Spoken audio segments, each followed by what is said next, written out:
The anniversary table was chillingly beautiful. My husband smiled tenderly at me across the candlelight. I smiled back. He had no idea I had found the recording his own voice captured in Arthur's car 3 weeks ago. The dose only needs to be enough to make her incompetent, not dead. I lifted the silver spoon and saw my own mother's reflection as she slipped something into my wine. My face didn't flinch. They have no idea tonight the hunters officially become the prey. Thank you for being here. It genuinely means a lot. Before we begin, drop a comment below. Where are you watching from? City, country? I want to know. A quick note. This story contains fictional elements crafted for entertainment and educational purposes. Any resemblance to names or settings is coincidental, but the message it carries is worth your time.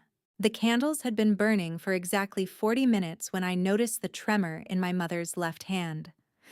I had been counting.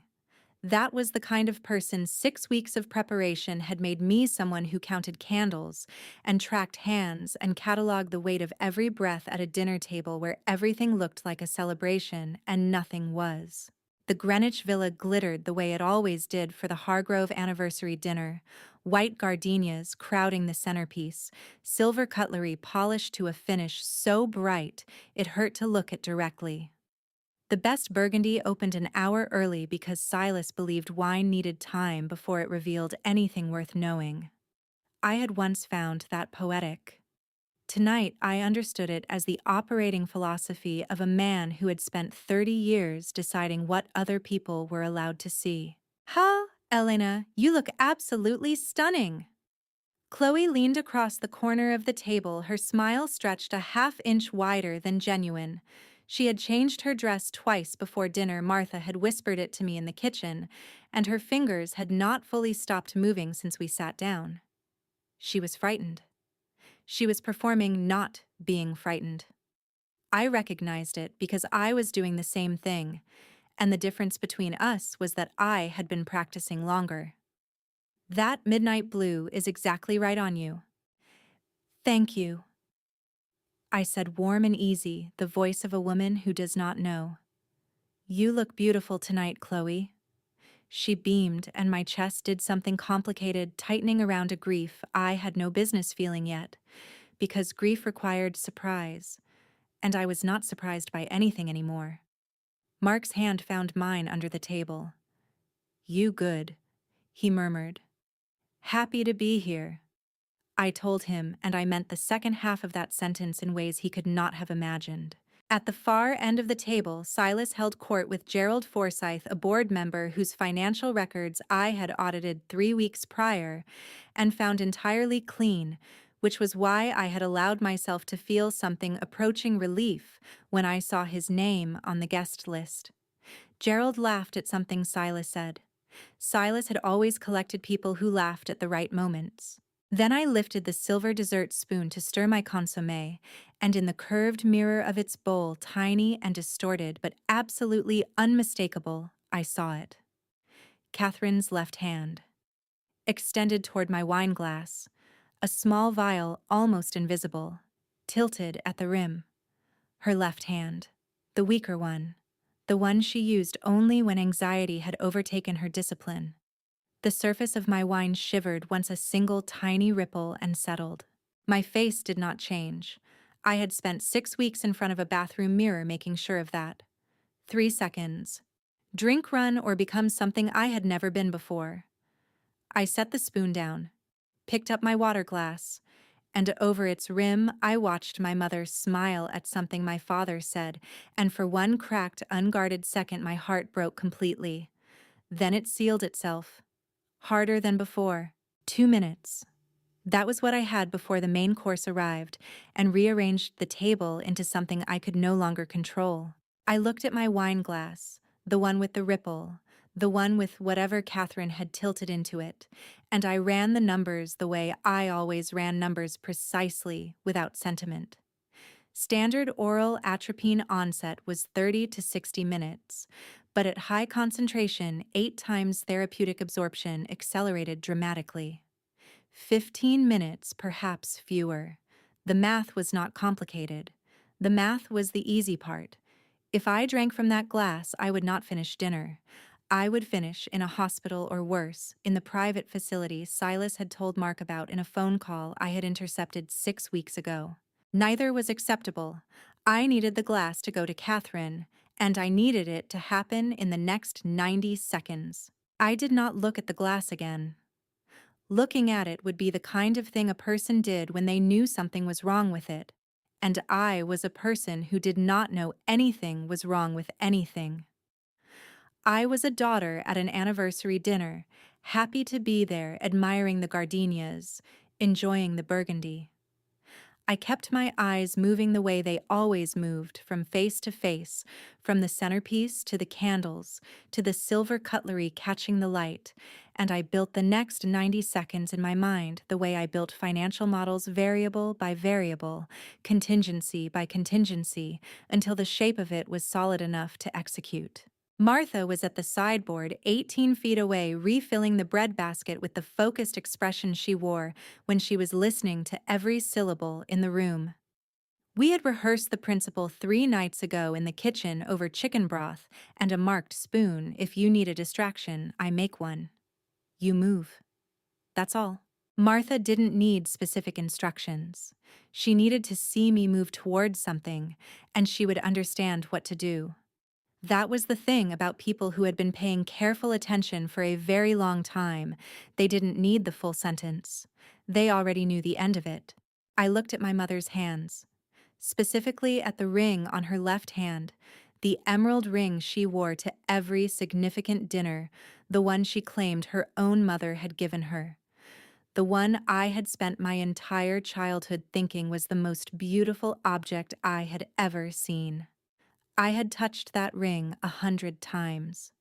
I had asked about it every year until I was old enough to understand that asking was part of the ritual she wanted, the way certain performances require an audience to complete them. Mom, I said, my voice full of the soft wonder of a daughter who has just noticed something lovely. Your emerald ring, does it look different tonight? I think I see a crack. The candlelight is catching it so strangely. Catherine's head dropped instantly. Both hands came up. She angled the ring toward the nearest candle, frowning hard. A crack. Where? Silas, come look. Silas leaned forward. Mark reached for his water glass, misjudged the distance by half an inch, and sent a stream of water across the tablecloth toward Catherine's corner. Oh God, I'm sorry. Controlled chaos. Catherine recoiled from the water. Chloe made a sound of distress. Silas reached for his napkin. Gerald Forsythe half stood. 1.5 seconds. Left hand, my contaminated glass slid 2 inches into Catherine's position. Right hand, her clean glass moved smoothly into mine. The movements were small, close to the body, the kind that disappears inside larger motion, the way a single quiet note disappears inside a chord. I had practiced the switch 40 times over 3 evenings. My hands knew what to do before my mind finished the instruction. I turned it once as it arrived, checking the hairline scratch I had made on the base with my thumbnail 3 hours earlier in the kitchen, before anyone else was awake. The scratch was there. Clean. Confirmed. My glass. The safe one. Mark looked up from the spill, glanced at the wine glass sitting exactly where he expected it to be. His shoulders dropped a half inch. Relieved. I don't see a crack, Mom, I said gently. Must have been the light playing tricks.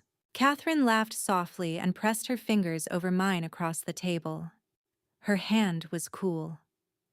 You had me so worried for a moment, darling. That ring is everything to me. I know, I said. I know it is. The ring wasn't cracked. But the plan was, and only I knew it. 7:19 p.m. I noted the time and began counting. The clinical profile of high-dose atropine poisoning was something I had memorized from 3 evenings of pharmacology research, racing heart first, tachycardia, sometimes exceeding 140 beats per minute, then the pupils dilating until the irises nearly vanished, the skin flushing hot and bone dry, and finally, if the dose was high enough, the hallucinations. Fragmented, terrifying. the world coming apart at the seams. At 8 times the therapeutic limit, the timeline compressed. 15 minutes to the first symptoms under normal conditions. At this concentration, gastric absorption was near instantaneous. The stomach lining had no time to negotiate. Possibly, far less. I had 14 minutes left to look like a concerned daughter, rather than the person who had engineered this. The Henderson account closed beautifully last quarter, Silas was saying from his end of the table, projecting the warm authority of a man in complete command of his evening. The board was very impressed, Elena. You've always had your grandmother's instincts for the right moment. I learned from the best, I said, and raised my glass toward him. My clean glass, my safe glass, and meant the sentence in a way he would never understand. He smiled like a man who believed he had shaped me. I smiled back, like a woman who had been shaped by someone else entirely. Minute 3. Catherine set her dessert spoon down and pressed 2 fingers lightly against her temple. A small gesture. Anyone watching casually would assume a headache coming on. Mark was describing a property in East Hampton to Chloe. Chloe was laughing too brightly, the frequency she used when something frightened her, and she needed everyone to believe otherwise. Under the table, my hands lay flat on my thighs, perfectly still. Minute 5. Catherine blinked rapidly 3 times in succession, as if the candlelight had suddenly multiplied beyond what her eyes could process. She reached for her water glass and missed it by 2 inches, her fingers brushing the stem. Shh. Is it warm in here? She asked the question directed at no one in particular, her voice carrying a faint roughness that hadn't been there 20 minutes ago. It feels very warm suddenly. I'll have Martha open a window, Silas said smoothly. He made no move to do so. He watched his wife instead, jaw-tight, eyes very still, with the controlled attention of a man monitoring a timeline. He was watching a schedule, not a person. Minute 6. Catherine's left hand moved to her chest. Her fingers pressed flat against her sternum and her breath changed shorter, faster, something working harder than it should. Chloe saw it. Her face cracked open for exactly 1 second raw. Guilty, terrified, before the bright smile came back and plastered itself back into place. Minute 7. Catherine pushed back her chair. The sound cut across every conversation at the table. I think I need... Her voice was wrong, thick words pushing through something dense. I think I need to step out for a moment. She stood. She listened sharply to the left. I was already moving. Mom. I reached her in 4 steps, caught her arm with both hands, took her weight. Her skin under my fingers was burning dry and feverish and wrong in the specific way that confirmed everything Sarah was going to find in that sample. I have you. Come with me. 7 minutes. And then my mother's eyes went wrong. Catherine collapsed in the hallway. Not hard, I had been guiding her, and we went down together slowly, my arm around her waist, her weight leaning into me as her knees gave out. I lowered her to the floor and pressed the folded linen napkin I had grabbed from the table under her head. Call 911, I said sharply over my shoulder, loud enough for the dining room to hear. She needs an ambulance right now. Chaos. Silas came through the doorway first, his face arranged into the right expression. Fear. Urgency. Love. I had seen that face before. It was the face he wore in board meetings when a deal was going wrong, and he needed everyone in the room to believe he was still in control. Mark was behind him, already on his phone. Chloe appeared at the doorway, hands pressed to her mouth, eyes enormous and wet with tears that arrived too quickly to be entirely real. What happened? Silas demanded, dropping to one knee beside Catherine. What's wrong with her? I don't know, I said. My voice broke just enough. Just the right amount for a daughter who is terrified and has no idea what is happening. She said she felt warm, and then she just... I pressed 2 fingers to Catherine's pulse. Fast. Way too fast. Her skin burned dry under my touch. The ambulance is coming, Mark said, and his eyes met mine over Catherine's body, and there was something in them not quite relief, not quite calculation that I filed away and did not let myself react to. Martha appeared beside me, phone in hand. 9 minutes, she said quietly. That's what they said. 9 minutes. Okay. I stood. Okay, I need some air. I'll wait out front. Elena. Mark started. I just need a minute, I said, pressing my hand briefly to his arm. I'll be right back. Stay with her. I walked quickly through the kitchen, through the service door, out into the cold October night. The garden behind the villa was dark, real dark, Connecticut tree, dark. The kind you forget exists until you step into it. A black sedan was parked on the service road, engine off, lights off. Sarah lowered her window before I reached her. I didn't waste time. I reached into the hidden pocket sewn into the lining of my evening bag, sewn there 6 days ago by my own hands with a needle and thread bought from a pharmacy 3 towns over, and I produced the specimen container, sealed, sterile, the size of a lipstick case. Wine and saliva, I said. High priority. Sarah took it with gloved hands, turned on a pen light, examined the seal. I need to run this twice to be certain. I'll have a full panel ready by morning. I'll call you at 9. Atropine first. Already my first guess. Her jaw was tight. Elena, are you okay? I looked at the lit windows of the villa. Somewhere inside, my mother was on the floor with a poisoned drink in her system, a drink meant for me. Test everything, I said. I'll be fine. Sarah drove away into the dark, and I walked back into the house where my family was still pretending to love me. The ambulance lights hit the villa's front windows at 7:31 p.m. and turned the entire foyer into something that pulsed, blue, red, the colors of emergency printed across the Georgian plasterwork, and the oil portrait of my grandmother above the staircase, and the faces of everyone assembled in that hallway. 2 paramedics came through the door with a gurney and a trauma kit. The woman moved to Catherine immediately, 2 fingers at her throat, eyes already tracking the monitor her partner was clipping into place. Ma'am, can you hear me? Tell me your name if you can. Catherine's lips moved. The sound that came out was wrong, muffled and slow, like words spoken through wet cloth. What did she consume tonight? The male paramedic looked at Silas directly. Current medications, any allergies? Anything at dinner that was unusual? Silas drew himself up with the bearing of a man who had prepared for exactly this question. Blood pressure medication, metoprolol 25 milligrams daily, occasional lorazepam for anxiety. She has no known allergies. He paused, and the pause was calibrated to sound like a man searching his memory rather than a man choosing his words. Nothing else to my knowledge. To my knowledge. The phrase did the work of a door held slightly ajar, enough to suggest openness, small enough to block anything he didn't want coming through. Any recent changes? None, Silas said firmly. Mark stood beside me, his arm across my shoulders, thumb moving in small, slow circles against my upper arm, the gesture he used when he wanted to appear comforting in public. His right hand, the one hanging at his side, was opening and closing against his thigh in the rhythm of a man running calculations he didn't want anyone to see. I let myself lean into him by 2 inches, just enough. Then Silas glanced past me, found Mark's eyes above my head. 3 seconds.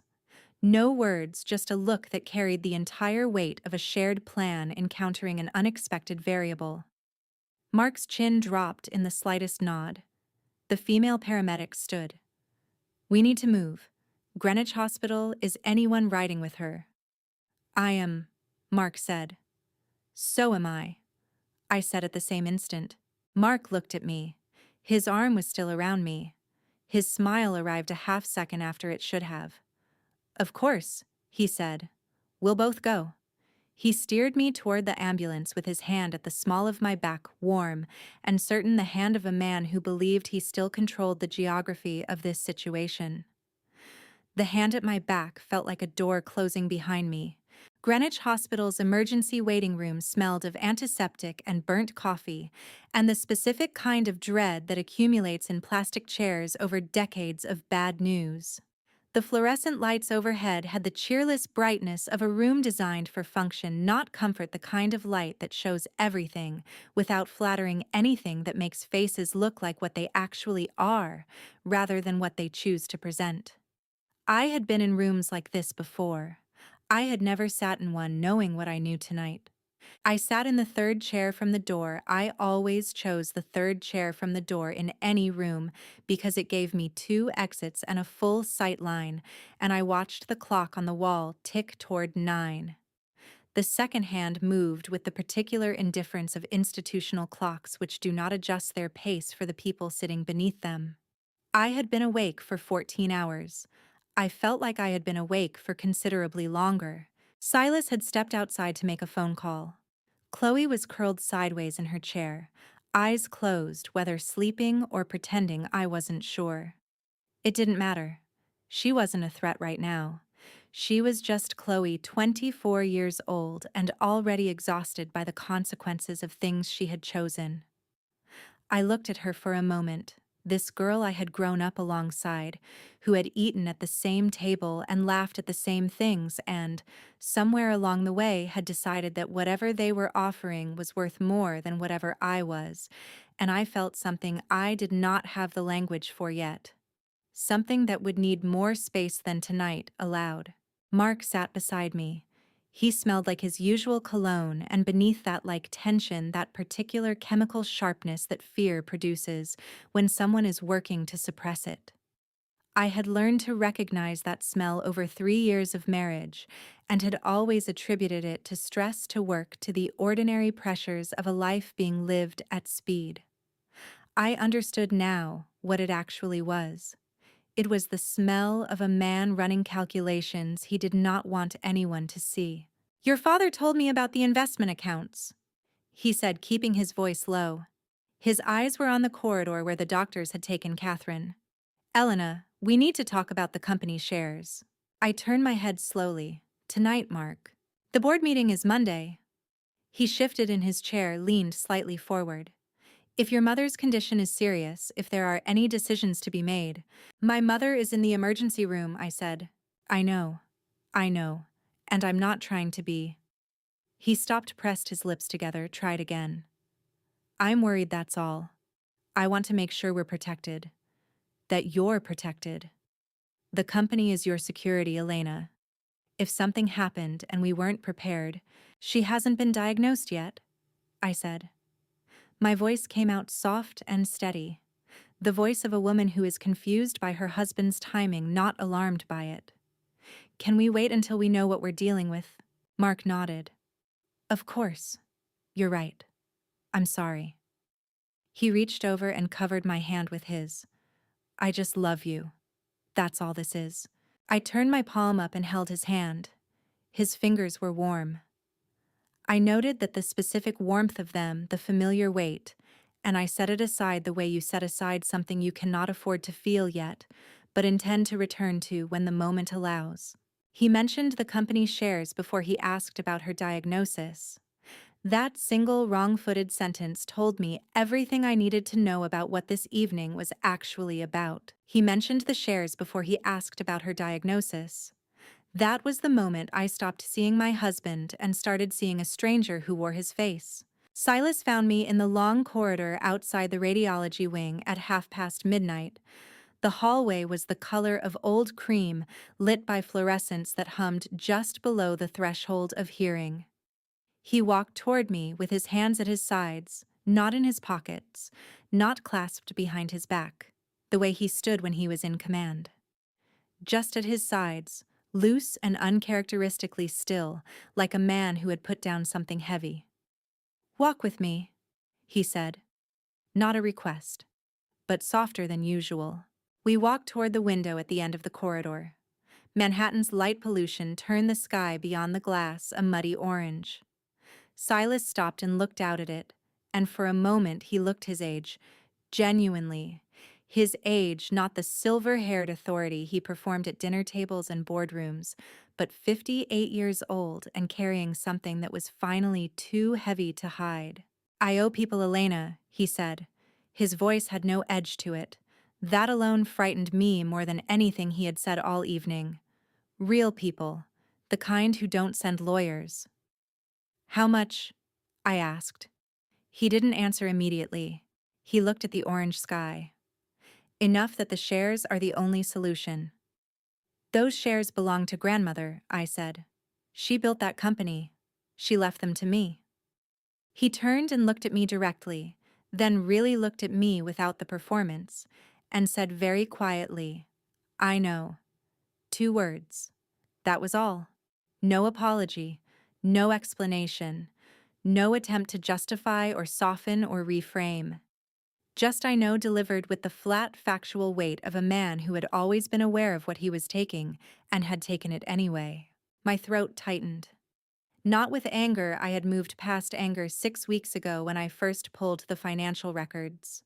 What I felt now was something older and rawer, the grief of a daughter who is looking at her father and finally irrevocably understanding that the love she believed in was never quite the shape she had thought it was. "I'll think about it," I said. I would not think about it. The answer was already built, filed, and waiting in Sterling's office. But he didn't need to know that. Silas looked at me for one more second, searching, I think, for something. Softness, compliance, the Elena he believed he had shaped. "Thank you," he said. I nodded once and turned back toward the waiting room. The villa was quiet at 6 in the morning, the kind of quiet that only exists after something terrible has happened in a house, when the air itself seems to be holding its breath.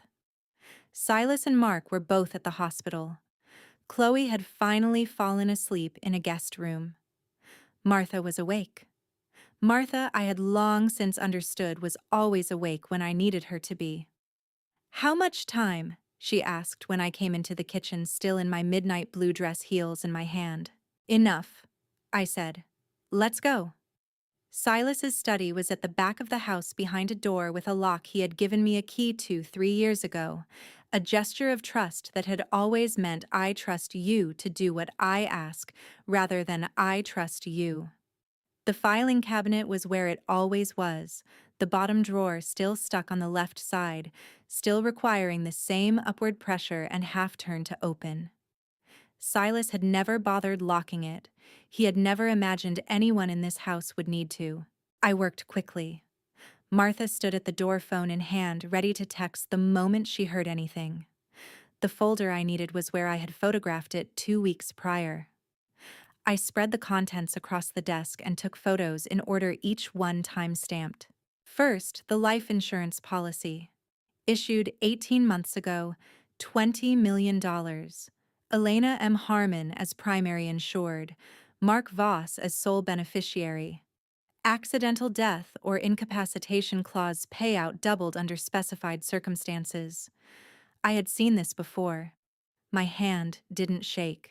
Second, a durable financial power of attorney bearing my signature or something that looked like my signature from a normal distance, but was off by the precise degree that a forged signature always is when you have seen your own handwriting every day for 27 years. Granting Mark full authority over my accounts and shareholding in the event I was deemed unable to make sound financial decisions. Third, a single sheet of paper, handwritten. 3 lines. Step 1, POA signed. Step 2, incident at home. Step 3, transfer. Step 1 had a line drawn through it. I photographed all 3. I emailed the photos to Sterling. Then I replaced everything exactly as I had found it, same angle, same overlap, same slight crease on the folder's edge. "Martha," I said, walking back to the kitchen. "You said last night there was something from my grandmother." Martha looked up from the counter and said simply, "Yes, but not yet. There's an order to things." She pressed her hand briefly to mine, warm, certain, the hand of someone who has been steady for a very long time. "Tonight. I promise." 3 steps. My signature was already on the first one. I had to make sure they never reached the second. Before I reveal what Sarah found in that sample type still here in the comments, so I know you haven't left, because what comes next rewrites everything. A note before we continue: this story contains some fictional elements crafted for dramatic effect. If that's not what you're here for, this is your moment to step away. Sarah called at 9 o'clock on the dot. I was sitting on the edge of the guest room bed, still in yesterday's clothes, when the phone vibrated against the nightstand and showed her name on the screen. I picked it up before the second ring. The guest room was the color of old cream, the same watercolor print on the wall, the same white curtains, the same narrow window that looked out over the east garden. I had slept in this room as a child when the house had still felt large and safe and full of things I didn't need to question. I had not slept in it last night. I had sat on the edge of this bed and watched the sky change color through the curtain and waited for 9 o'clock. "Tell me," I said. "Atropine." Sarah's voice was careful, the tone of a scientist who is choosing words like stepping stones across water, testing each one before committing her weight. "High concentration, not therapeutic, not accidental." She paused. "Elena, the level we found in that sample, whoever drank from that glass was going to be in critical care by midnight." "And intent?" I asked. "Can you establish intent from concentration alone? The concentration is 4 times the maximum therapeutic dose. Nobody puts that in someone's drink by accident. Nobody." Another pause, longer this time. "But there's something else." Her voice shifted, careful, gave way to something that was almost reluctant. "I also ran the hair sample, the one Martha gave me last month." I had been standing. I sat back down. "And?" My voice came out steadier than I felt. "Same compound. Lower concentration, chronic exposure, not acute. Over approximately 8 to 12 months. She let that settle for a moment. "Elena, this wasn't the first time. 8 to 12 months. I looked at the wall across from me. Cream paint, a watercolor print of the Connecticut coastline, entirely ordinary, and I counted backward through 8 months of my own life. The headaches that had started in February, consistent enough that I had blamed them on the Henderson account and the 80-hour weeks. The dizziness in April that my GP had attributed to dehydration and stress. The exhaustion in June was so profound that I had fallen asleep at my desk and woken up not knowing for one terrible second what city I was in. The morning in July when I had stood in the shower for 20 minutes because my legs had decided without consulting me that they were not ready to hold my weight. I had told myself I was overworked. I had told myself I needed a holiday. I had told myself the body sometimes simply reached its limit. Not stress, not dehydration, not overwork. This. My eyes burned. I pressed the back of my hand against them and breathed through my nose until the burning subsided. This was not the moment. I could not afford this moment right now. The moment existed, I could feel it solid and weighting the full weight of 8 months of mornings when I had been quietly disappearing and had not known, but I could not step into it yet. There was still too much that needed doing. I filed it the way I had been filing things for 6 weeks, precisely, deliberately, behind a door I would open when I could afford to. "Sarah," I said, "is it enough? Combined with what I'll have in 48 hours on the full panel?" "Yes. Absolutely yes." "Good." I exhaled. "Thank you. Be careful." "Elena." Her voice cracked slightly. "Are you—" "I'm fine," I said. "I'll call you this afternoon." I hung up. I sat on the edge of the bed for 30 seconds, not thinking, not planning, just sitting with the specific quality of a silence that follows something you cannot unhear. And I let myself feel the full weight of what 8 to 12 months meant: every headache, every dizzy spell, every morning I had told myself I was simply tired. I wasn't tired. I was being erased. Then I stood up, smoothed my dress, and went downstairs. Martha set the box on the kitchen table at 10:30 with both hands the way you set down something that has been waiting a long time to be opened. It was a small wooden box mahogany with brass fittings no larger than a hardback novel, a combination lock on the front 3 digits. Martha looked at me and said nothing, which was the most eloquent thing she could have done. I reached out and entered the numbers without hesitating. My birthday. The lock was released. Inside, a micro SD card in a sealed plastic sleeve, and beneath it a cream-colored envelope. On the face, in my grandmother's handwriting, that precise slanted script I had seen on birthday cards and formal letters for 27 years, for Elena, when the time comes. It came last night, didn't it? I said. It came last night, Martha confirmed. I slid the SD card into my laptop first. The evidence before the emotion, the way she had always taught me, even if she had never said so explicitly. What loaded on the screen made me sit back in my chair. 3 years of financial records.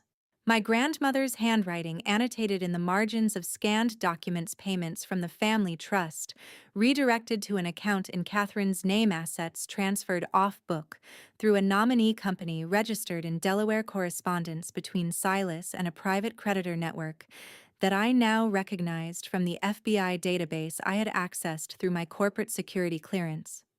She had been building this case for 3 years. Martha.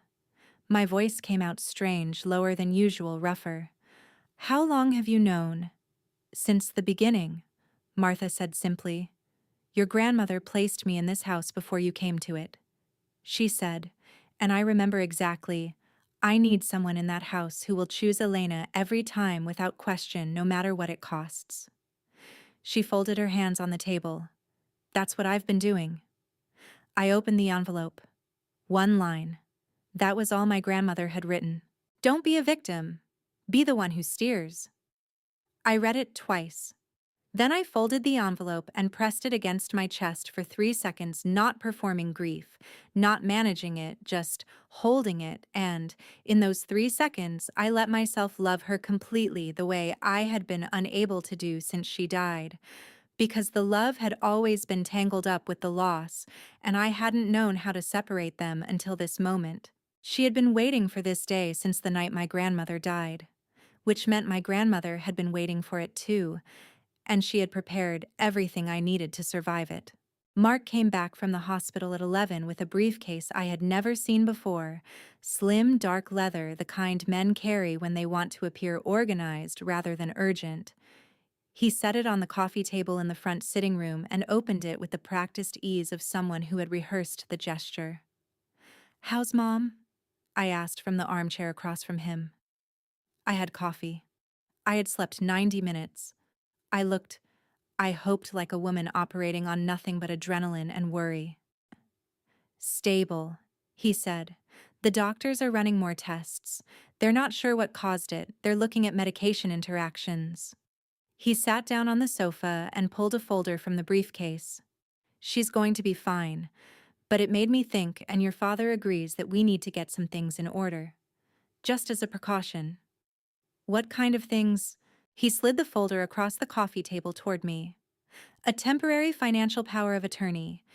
If your mother's situation becomes more serious, the board can't wait for decisions.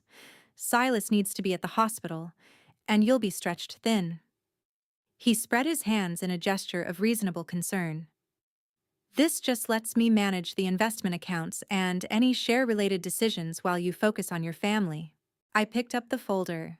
The document inside was clean, well-drafted, properly formatted. Someone had paid a competent attorney to prepare this, and they had done it before last night.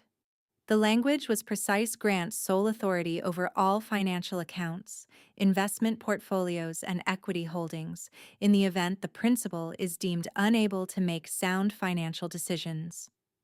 Unable to make sound financial decisions. I looked up at Mark. This is pretty broad, I said mildly. It's standard language. He leaned forward slightly, elbows on knees, projecting calm and warmth with the skill of a man who had been practicing.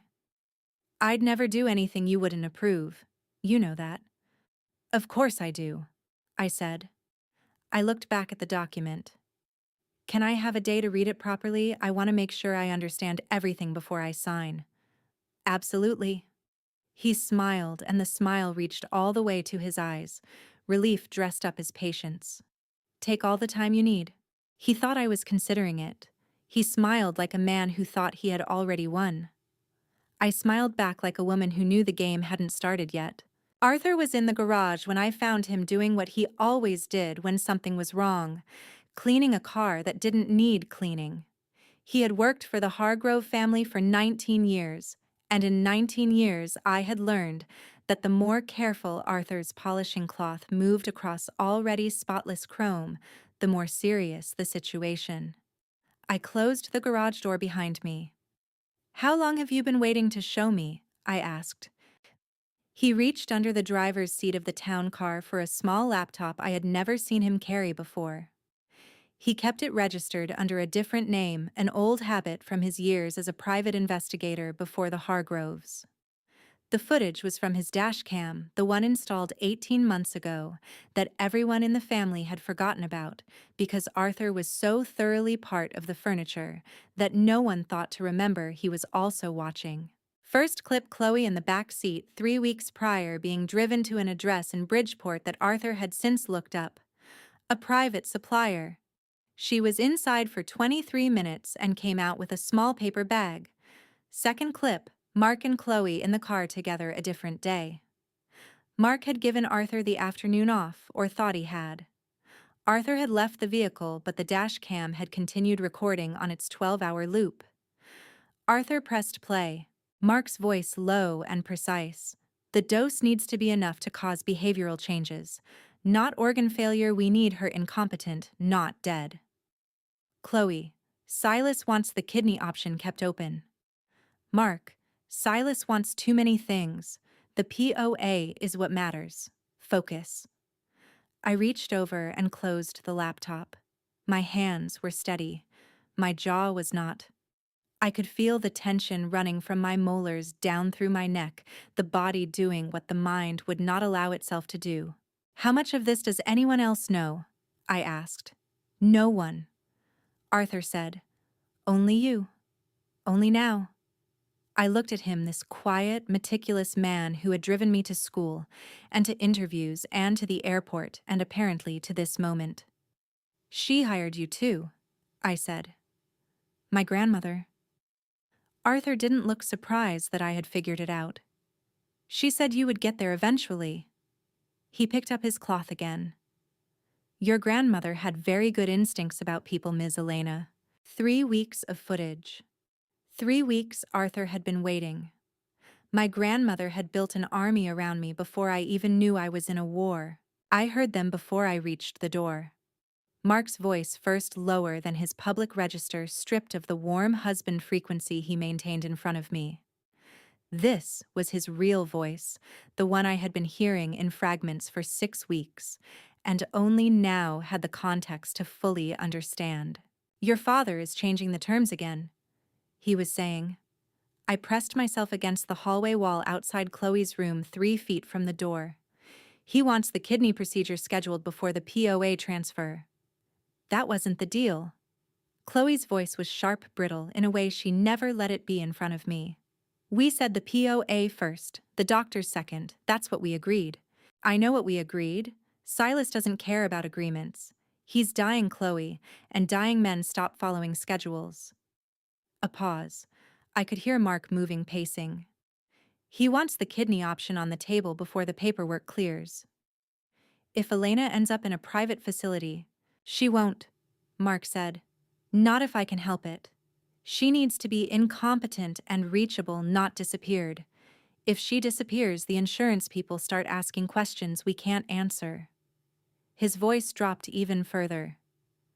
I never agreed to the kidney plan. I am not agreeing to it now. What I need is the POA signed, the shares transferred, and then a clean separation. That's it. Tell that to Silas, Chloe snapped. He's the one with the clinic contact. I'm telling you, Mark said, because Silas listens to you and he listens to no one else. Get him back on plan. A chair scraped. I moved before the door could open back down the hallway around the corner out of sight. I stood there with my back against the wall and breathed deliberately in for 4 counts, out for 4 counts. The technique I had learned from a stress management seminar 3 years ago that I had thought at the time was mildly useful and now understood was keeping me functional in a hallway where my husband was deciding what to do with me. They were fracturing from the inside. Mark didn't want me dead. Mark wanted me silent and controllable. Silas wanted something that required a clinic and a kidney and a degree of violence Mark wasn't comfortable with.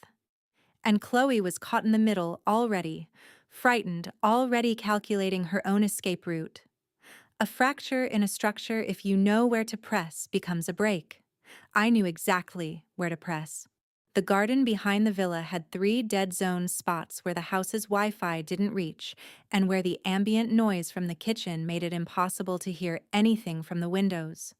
I had identified them 6 weeks ago and chosen the one nearest the east elm because it had a clear sightline to the back door. I called Sterling at 3 o'clock, standing in that dead zone, phone pressed to my ear, watching the door. "They're fracturing," I said when he answered. "Mark and Silas are in conflict over method. I want to accelerate." "How soon?" Sterling's voice was unhurried, in the way of a man who had been waiting for this phone call for a very long time and had no intention of rushing it now that it had arrived. 24 hours. I need the sealed envelope updated. Add Mark as a named co-conspirator. I have audio evidence from Arthur's dash cam and direct recorded statements. You'll have the files within the hour. And the trust clause. Not yet. Don't trigger it until I tell you. I kept my eyes on the back door. If I move now, Silas's creditors disappear before the FBI can trace them. I need everyone on record and in motion before the arrests. Elena. A pause that was less hesitation than deliberateness. This is a narrow window. If Mark moves on the POA tonight, he won't. He thinks I'm considering it. I shifted my weight. Sterling, the property deed, is it airtight? The silence that followed, half a second no more, carried the particular quality of a man choosing not to say, "I told you it was already airtight." "It has been airtight," he said instead, with quiet emphasis, "for 11 months. I looked up at the villa. 4 floors of Georgian brick and white trim, the Connecticut autumn light, making everything look like a painting of something beautiful. The elm trees along the fence were the ones my grandmother had planted the year she bought the land. The kitchen garden on the south side was the one she had designed herself with Martha's help the summer before I came to live here. 11 months. I had owned this house for 11 months. They had planned a party to kill me inside my own walls. "Good," I said to Sterling. "Be ready. I'll call you when it's time." I ended the call and looked at the house for one more moment.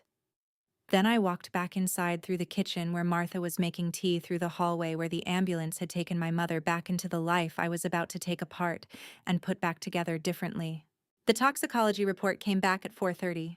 Dr. Carroll, the ER physician assigned to Catherine, a careful man in his mid-40s, who spoke with the measured precision of someone accustomed to delivering news that changed things permanently, found Silas and me in the family waiting area and sat down across from us with a tablet in his hands and the particular expression doctors wore when they needed to say something that would require follow-up conversations with people who were not doctors. "The panel shows significantly elevated anticholinergic markers," he said, "consistent with atropine exposure at a level well above anything we would see from a pharmaceutical source." He looked at Silas. "Mr. Hargrove, your wife's prescribed medications don't account for this. Is there any possibility she came into contact with something outside her normal routine?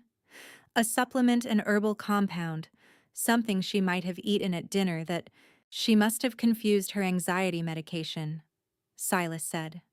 His voice was careful, modulated the tone of a grieving husband who is trying to hold himself together. His hands rested on his knees, completely still. "She has lorazepam for occasional use. She knows she's not supposed to take it with the blood pressure medication, but she's been under stress. She may have taken more than she should have." Dr. Carroll looked at him for a moment before speaking again. Mr. Hargrove, the level we found isn't consistent with any benzodiazepine. This is a different class of compound entirely. Silas met the doctor's eyes without flinching. Then I don't know what to tell you. I'm not a physician. Of course. Dr. Carroll nodded slowly. I want to be transparent with you. Under our hospital protocol for suspected poisoning cases, I'm required to file a report with the county health authority. It's standard procedure. Nothing to be alarmed about. Of course, Silas said. Whatever you need. Dr. Carroll excused himself. I watched him go. Then I looked at Silas. He was already looking at his phone, not at his wife's test results on the tablet the doctor had left on the table, not at the hallway where the doctor had just walked away, at his phone composing something thumb-moving in short, deliberate strokes. He wasn't panicking. A man who has just been told his wife may have been poisoned, and who had nothing to do with it, would be panicking. He would be asking questions. He would be demanding to speak to another doctor, a specialist, someone who could explain the impossible. Silas was texting. That was the most terrifying thing I had ever seen. A man who didn't panic when his plan developed complications was a man who had already prepared for them. He had a plan B. The hospital had a colonnade along its east wing, an outdoor corridor with concrete pillars and views of the parking structure, the kind of space that existed because architects had included it in the plans and maintenance had since forgotten about it. It was cold and unwelcoming, and therefore at 5 in the afternoon completely empty. Silas walked out there thinking he was alone. I was already there, standing behind the second pillar from the end, checking the time on my phone. I had seen him move toward the east exit and followed at enough distance to stay out of his peripheral vision. He stopped near the third pillar and raised his phone. It needs to happen sooner, Silas said. No greeting, no preamble, the voice of a man continuing a conversation that had been running for days. Tonight, if possible, tell the clinic we're ready. A pause. No, she can't know until she's in the car. Arthur will handle the transfer. He thinks it's a private specialist appointment. I'll tell him it's for Elena, a follow-up after the stress of tonight. Another pause, shorter. Tell them to be ready. Harmon name private pay, no paperwork. He ended the call and turned back toward the corridor entrance. I had already moved back around the far side of the pillar and walked briskly in the opposite direction, as if I had been coming from the east exit, not standing behind a concrete column 19 feet from him. I called Arthur before I reached the elevator. He just contacted you, I said when Arthur answered. Or he's about to. 30 seconds ago, Arthur said. He wants me to drive you to an address in Stamford. He said it's a private specialist. What's the address? Arthur read it. I opened my browser and typed it in one-handed, leaning against the wall of the elevator corridor. The search returned a facility name I didn't recognize, a private medical company with no publicly listed physicians, no registered operating license visible in the Connecticut Department of Public Health database, and a last known inspection report dated 4 years ago that had been filed under a different company name. This was not a specialist's office. Ha, Arthur, I said, keeping my voice level and quiet. When he tells you to pick me up, come. Drive toward Stamford. I paused, but not to that address. A silence on Arthur's end. Not uncertainty, just the beat of a man who already knows what he's being asked, and is simply confirming he has heard correctly. Understood, he said. Drive, but not there. 4 words that would redirect everything. Sarah told me afterward, word for word, exactly how it happened. She always remembered conversations with forensic precision. It was the quality that made her exceptional at her job, and occasionally exhausting at dinner parties. She had been in the car on level 2 of the hospital parking structure running the second pass on the spectral analysis from the wine sample when Knuckles rapped against her window. She looked up and saw my husband. I know who you are, Mark said when she lowered the glass. His tone was the conversational register of a man discussing weather, which meant he had prepared. This had decided on the approach that would feel least threatening while being maximally clear. Sarah Reeves, Elena's roommate sophomore year at Dartmouth, forensic toxicology technician, Hartford Medical Center. Sarah said she didn't respond. I want you to think carefully about your position here, Mark continued. He rested one hand on the roof of the car, easy and familiar, the posture of a man who owns the space he's standing in. Whatever samples you collected, the chain of custody is broken from the moment they left the scene. Elena gathered them without authorization, without a warrant, without any official procedure. They're inadmissible. All of them. He looked at her steadily. Hand them over. Walk away.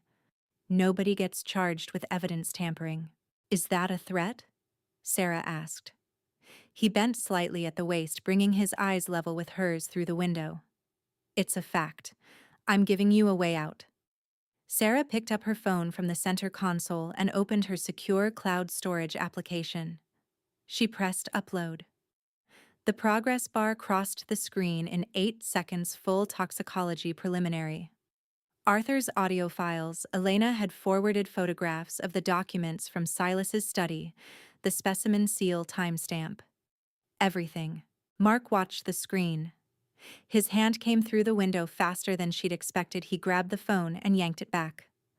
Sarah let him take it. He looked at the screen, already showing the completed upload confirmation, and his jaw tightened by a fraction of a millimeter. He dropped the phone onto the asphalt outside her window. The screen cracked in 2 places.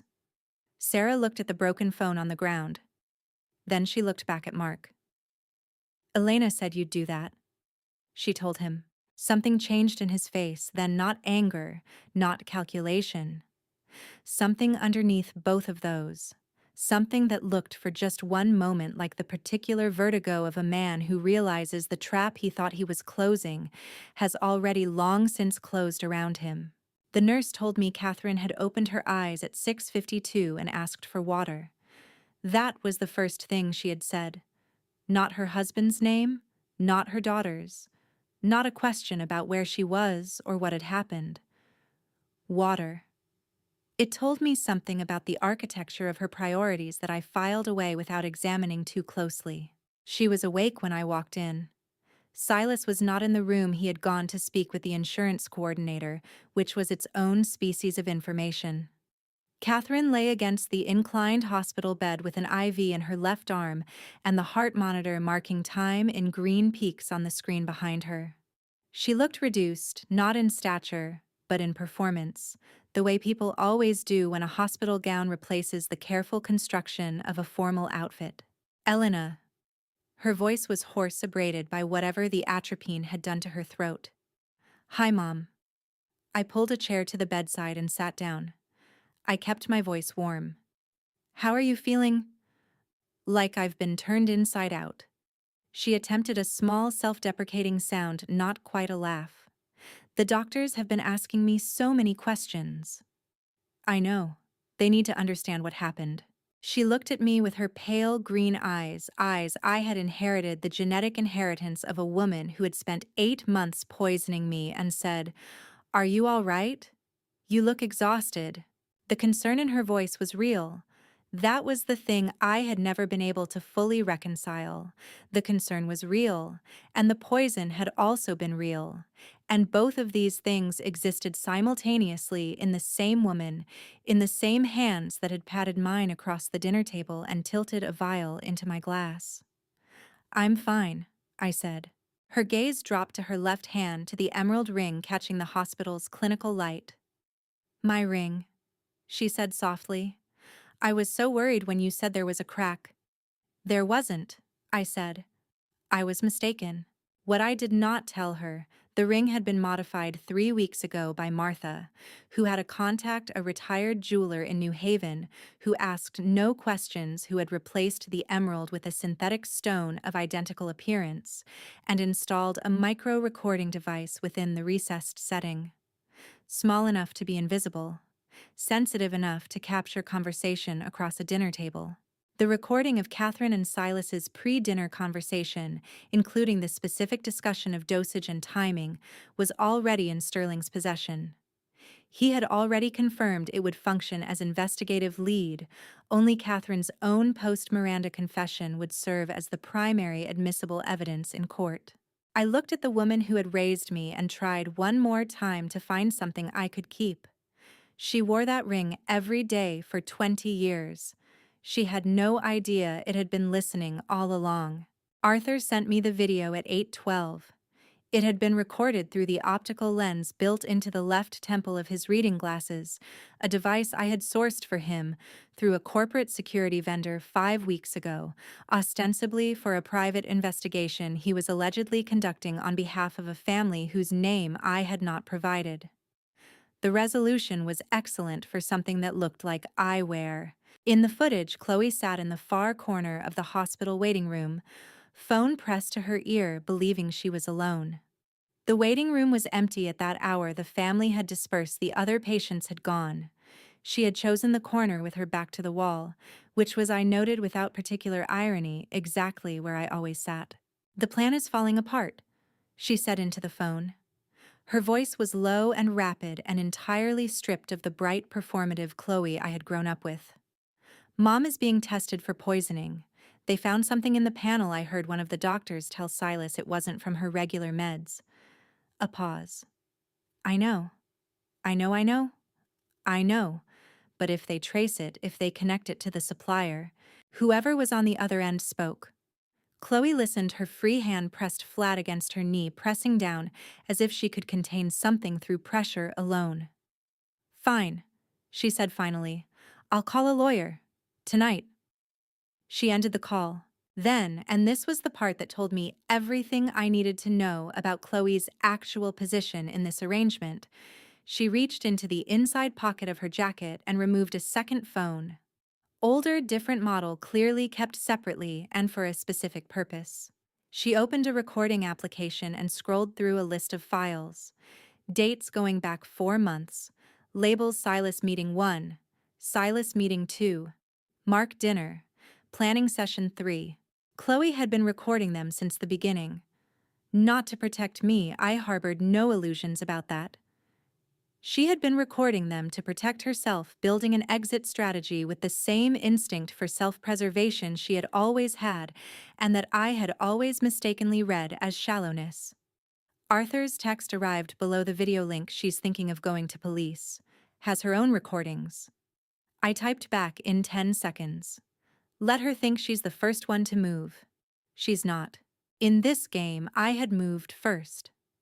I had moved first 6 weeks ago, before any of them had decided to act, before they had bought the atropine, or drafted the POA, or made a single phone call to a clinic in Stamford. I had been moving since before the game officially began." Martha arrived at 9 with a bunch of white dahlias and the expression of a woman making a perfectly ordinary hospital visit. She found me in the corridor outside the elevator bank and pressed the flowers into my arms without ceremony. They were cold from the October night outside and heavier than a bunch of flowers should be. I felt the envelope, immediately rigid, rectangular, tucked between the stems and wrapped in the green florist's tissue like something that had always belonged there. "Keith Sterling sends his regards," Martha said loudly enough for the orderly at the nurse's station to hear. "He says he hopes Mrs. Hargrove recovers quickly." "That's kind of him," I said, and I walked to the family restroom at the end of the corridor and locked the door. The envelope had Sterling's firm's letterhead on the outside, and 2 seals, his notarial stamp, and the red wax seal he used only for documents he intended to be court-filed. Inside was a package of papers, and on top of the package was a single card in Martha's handwriting. "He will come to you tonight with another document. Do not sign anything he gives you. Give him this instead." Behind the card, a second sealed envelope, smaller, with "Urgent for Mark Voss, immediate delivery," printed on the outside. I knew what was inside because Sterling had described it to me when I authorized it. A divorce petition filed with Fairfield County Superior Court. A criminal conspiracy complaint naming Mark Voss and Silas Hargrove as co-defendants in attempted murder, financial fraud, and elder financial abuse, the last charge added for the 18 months of Ponzi-linked theft from my grandmother's trust. Everything notarized, dated, signed by Sterling as filing attorney. I looked at myself in the bathroom mirror. 26 hours without sleep. My midnight blue dress was still the same one I had put on for a dinner party the previous evening. My hair had lost its shape. My eyes were steady. The woman in the mirror had spent 27 years being shaped by a family that had always intended to dispose of her when she became inconvenient. She had spent 6 weeks building the case that would end them. She had spent 26 hours watching the plan execute itself around her while she held the center. Tonight, I said to the mirror, not dramatically, not as a declaration, just the word, a fact stated aloud. We will finish this tonight. I walked out of the bathroom with the flowers in one arm and the envelope in the other, and I went to find my husband.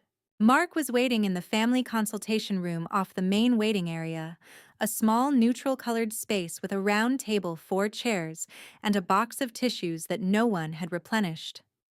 He had chosen it deliberately. Private, enclosed, the kind of room where difficult conversations happened because there was nowhere to walk away to. I stood outside the door for 3 seconds before I opened it.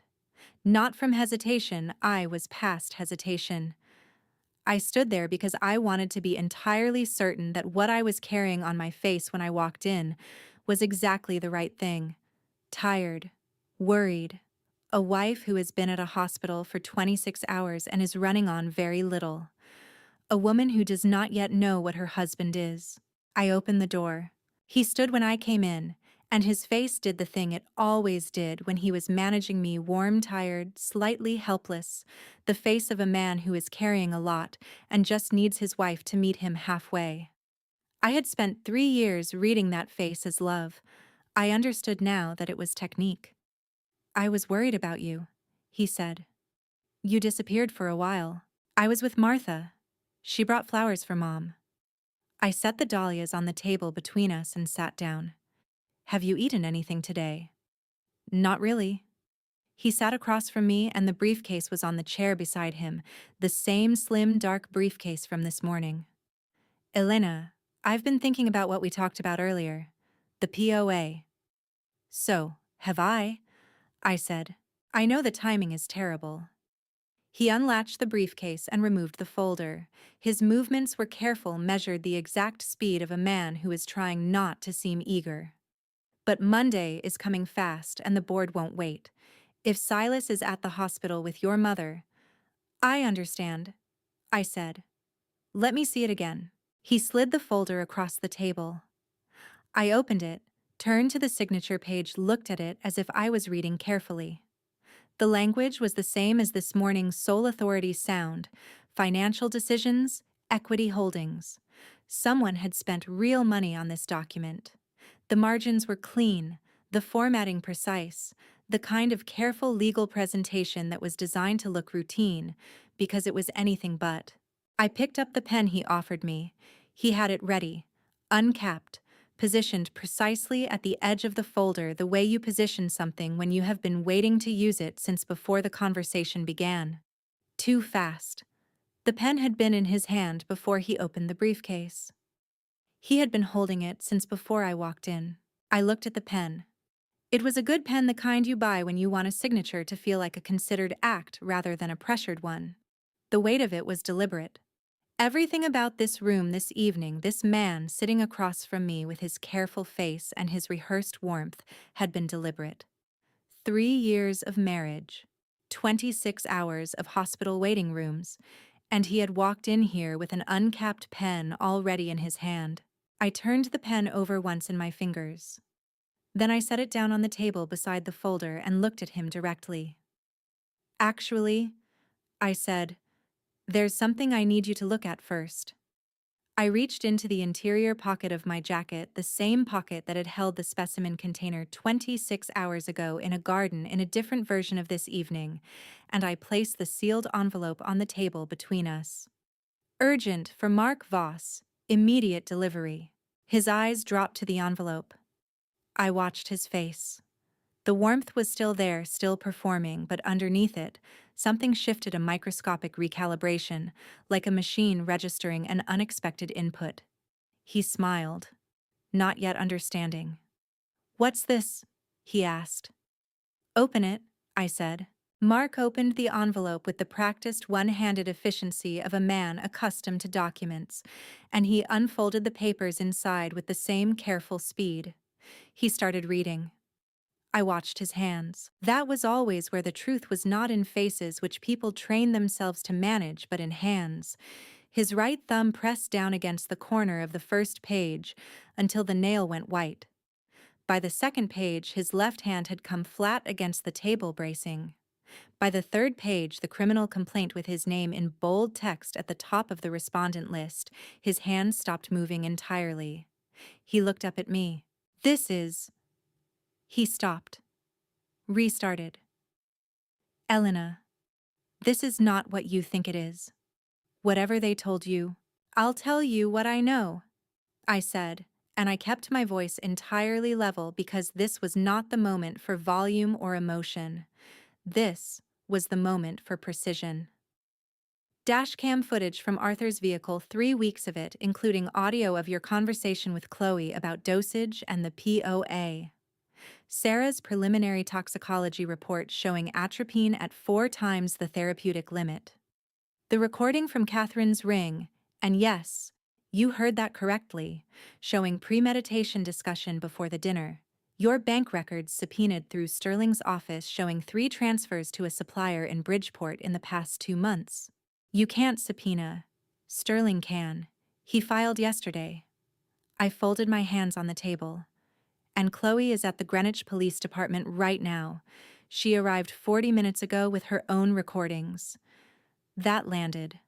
I saw it, a shift behind his eyes, the recalculation of someone who has just learned that a piece they counted on has already moved against them. Mark stood up. His chair scraped back hard. "Sit down," I said. He looked at the door. Looked at me. "Mark." I kept my voice quiet and very certain. "The police are already on their way here. If you leave this room, you will be arrested in a hospital corridor instead of here, and that distinction will matter to exactly no one. Sit down." He sat down. For a long moment, the only sound was the heart monitor from Catherine's room down the hall, marking time in steady green peaks, indifferent to everything we had just said to each other. "You played this perfectly," he said at last. His voice had dropped all of its registers, the husband register, the performance register, everything. What was left was something almost quiet. "She prepared me well," I said. "Better than any of you ever knew." Arthur was waiting at the ER entrance when I came out. The engine was running. The night air hit me like something physical, cold and clean and smelling of October earth. And I got into the back seat and closed the door and sat in the same spot I had sat 1,000 times in 19 years of Arthur driving me places. "Silas called," Arthur said, pulling out of the lot. "He said you'd be coming. He wants me to take you to the Stamford address." I know. I looked out the window. The hospital receded in the side mirror. "He's watching the GPS. He's had the tracking app open since 8 o'clock. Then drive toward Stamford," I said, "for 15 minutes. Then turn it off and take me to the Major Crimes Unit at Greenwich PD." Arthur drove. The highway unrolled ahead of us in the dark, and I watched the lights of passing cars drag across the window glass, and I thought about Silas watching a blue dot on a phone screen and believing for 15 minutes that everything was still on schedule. That the machine he had built was still running. It was still running, just toward a different destination. At the 12-minute mark, Arthur reached forward and switched off the tracking device mounted under the dash. Then he took the exit ramp toward Greenwich proper, smooth, and unhurried the way he did everything. "Your grandmother used to sit in that seat," he said. His voice was conversational, not sentimental. "When she was worried about something, she'd look out the window exactly the way you're looking now. I kept my eyes on the passing lights. Was she scared? When things like this were happening? Arthur thought about it. He was not a man who answered quickly out of social reflex. Every time, he said. But she always knew where she needed to go. That was the thing about her. She was afraid, and she went anyway. Every single time. I sat with that for the rest of the drive. Greenwich Police Department's Major Crimes Unit occupied the second floor of a building on Havemeyer Place. Glass and brick institutional lighting, the particular stillness of a building where serious things happened at all hours. Arthur pulled up to the entrance at 10:47 p.m. I got out. The cold air was back sharper here than at the hospital. "Thank you," I said through the open window. Arthur nodded once. "Your grandmother would be very proud of you tonight, Ms. Elena." I walked into the building. Some things you don't answer because the answer lives in your chest instead of your throat. Chloe was already in the interview room when Detective Walsh led me in. She was sitting at the table with a cup of coffee. She hadn't touched her own lawyer, a woman in a charcoal blazer who had the exhausted professionalism of someone who had driven very fast to get here, seated beside her. Chloe looked up when I walked in, and her eyes went red around the edges the way they always did when she was frightened and refusing to show it. "I was going to call you," she said. I sat down across from her. "No, you weren't." She opened her mouth. Closed it. Then quietly, "No, I wasn't." Chloe's lawyer spoke. "My client is prepared to offer full cooperation in exchange for reduced charges. She has audio recordings of every planning meeting involving Silas Hargrove and Mark Voss going back 4 months. She also has text and email records of approximately 37 communications related to the insurance policy, the power of attorney, and the substance acquisition." Detective Walsh, a compact man in his late 40s with reading glasses on a lanyard and the focused patience of someone who had heard worse, looked at me. "Ms. Harmon, are you prepared to provide your statement and deliver the evidence you've referenced?" I placed the USB drive on the table. "Everything is here. Arthur Briggs's dashcam footage 3 weeks. Sarah Reeves's toxicology report preliminary. The micro SD card from my grandmother's estate containing 3 years of financial records, and audio from a recording device installed in a ring belonging to Catherine Hargrove, capturing premeditation discussion on the evening of the incident." Walsh picked up the USB drive and examined it with the unhurried deliberateness of a man who understood what he was holding. Chloe was looking at the USB. "How long have you had all of this?" "Long enough," I said. She looked at the table. Her hands were wrapped around the untouched coffee cup, and her knuckles had gone pale. "Elena," she said, the voice of a 24-year-old who has made a sequence of choices she cannot undo. "I'm sorry." I looked at my sister, this girl I had grown up alongside, who had sat at the same table and laughed at the same jokes and eaten at the same kitchen counter for 20 years, and I felt the apology land without a place to go. "I know," I said. "Some apologies don't have answers." I looked at Chloe and felt not forgiveness and not anger, but the quiet, specific weight of everything we had lost and everything she had chosen to throw away. Silas received his first indication that something had gone wrong at 10:51 p.m. when the blue GPS dot on his phone stopped moving at a location that was not the Stamford Clinic. He received his second indication at 11:03 p.m. when the dot disappeared entirely. He received his third indication, and this one was the most definitive at 11:17 p.m. when 3 Greenwich Police Department vehicles turned onto the drive of the villa with their lights off, which was a detail that struck me as particularly professional when Arthur described it to me afterward. Silas was in the front sitting room with a glass of scotch and his phone, and the specific contained stillness of a man who is waiting for news he expects to be good. He had not turned on the television. He had not called anyone in the past 40 minutes. He had simply sat in the chair he always sat in and waited. When the knock came at the door, 3 measured strikes, the kind that carry institutional authority in their rhythm. Silas set his glass down on the side table with a precision that Arthur, watching from the service hallway, said was almost admirable. He opened the door himself. Detective Walsh stood on the front step. Two officers flanked him on the porch. "Silas Hargrove," Walsh said, "you are under arrest for criminal conspiracy to commit attempted murder, financial fraud across multiple jurisdictions, and violation of fiduciary duty under Connecticut state law.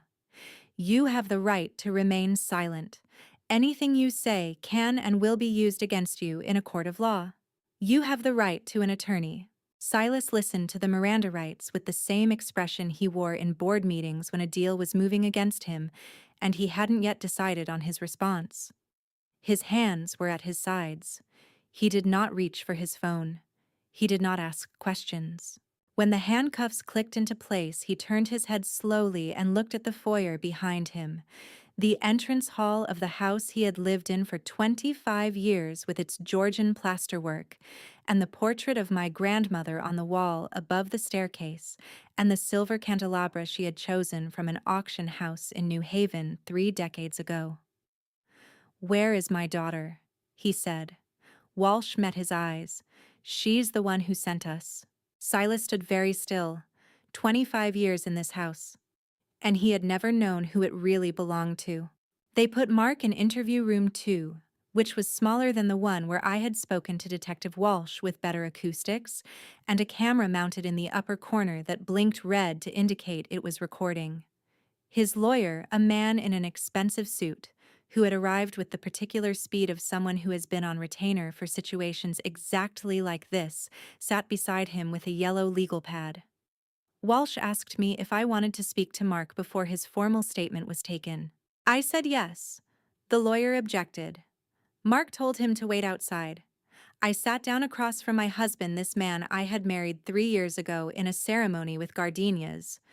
Because I liked gardenias in a dress my grandmother had helped me choose, and I looked at him the way you look at something when you are trying to fix its actual shape in your memory before it changes permanently. "You played this perfectly," he said, not bitterly, almost as if he found it genuinely interesting. "I had good teachers," I said. "You know that. Your grandmother." He said it as a statement, not a question. "She set this whole thing in motion years ago, didn't she?" "Among others." He looked down at his hands, really looked at them as if they belonged to someone he was just meeting. "I never wanted you dead, Elena. I want you to know that." "I know," I said. "You wanted me incompetent, controllable, in a room somewhere where I couldn't see my own financial records or speak to a lawyer." I kept my voice level. "You wanted me alive and silent and absent from my own life. I'm not sure you've thought through which of those is worse." He opened his mouth and closed it. "The insurance was Silas's structure," I said. "The POA was your addition.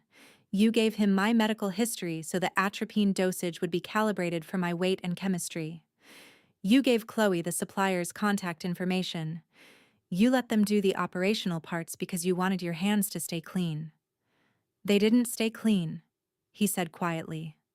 "No," I agreed. "They didn't." His lawyer knocked on the door. Mark looked at it, then at me. "I'm sorry," he said. I stood up. "Your lawyer is waiting. I suggest you decide what you actually want to protect before he comes in. Because whatever it isn't me, and it never was." I walked out and closed the door behind me, and I did not look back through the window. Detective Walsh found me in the station's family room at 8 o'clock Saturday morning, where I had slept 3 hours on a vinyl couch under a foil emergency blanket, and felt remarkably functional. He brought coffee, actual coffee, not the burnt waiting room variety, and a man I hadn't seen before. "Ms. Harmon, this is Agent Dana Cooper, Special Investigations Unit, National Consolidated Insurance." Cooper was perhaps 50, with the specific unhurried quality of someone who had made a profession out of seeing the thing behind the thing people presented. He shook my hand with the brisk economy of a man who did not perform. "You carry a complicated file, Ms. Harmon." he said, sitting across from me with a folder I recognized as being considerably thicker than anything I had assembled myself. Working in coordination with the FBI's Financial Crimes Division, we've been tracking your husband's activity for approximately 7 months. 7 months, I repeated. Your case wasn't the first. He opened the folder to a tabbed section and turned it to face me. A timeline. Names I didn't recognize. Locations across 3 states.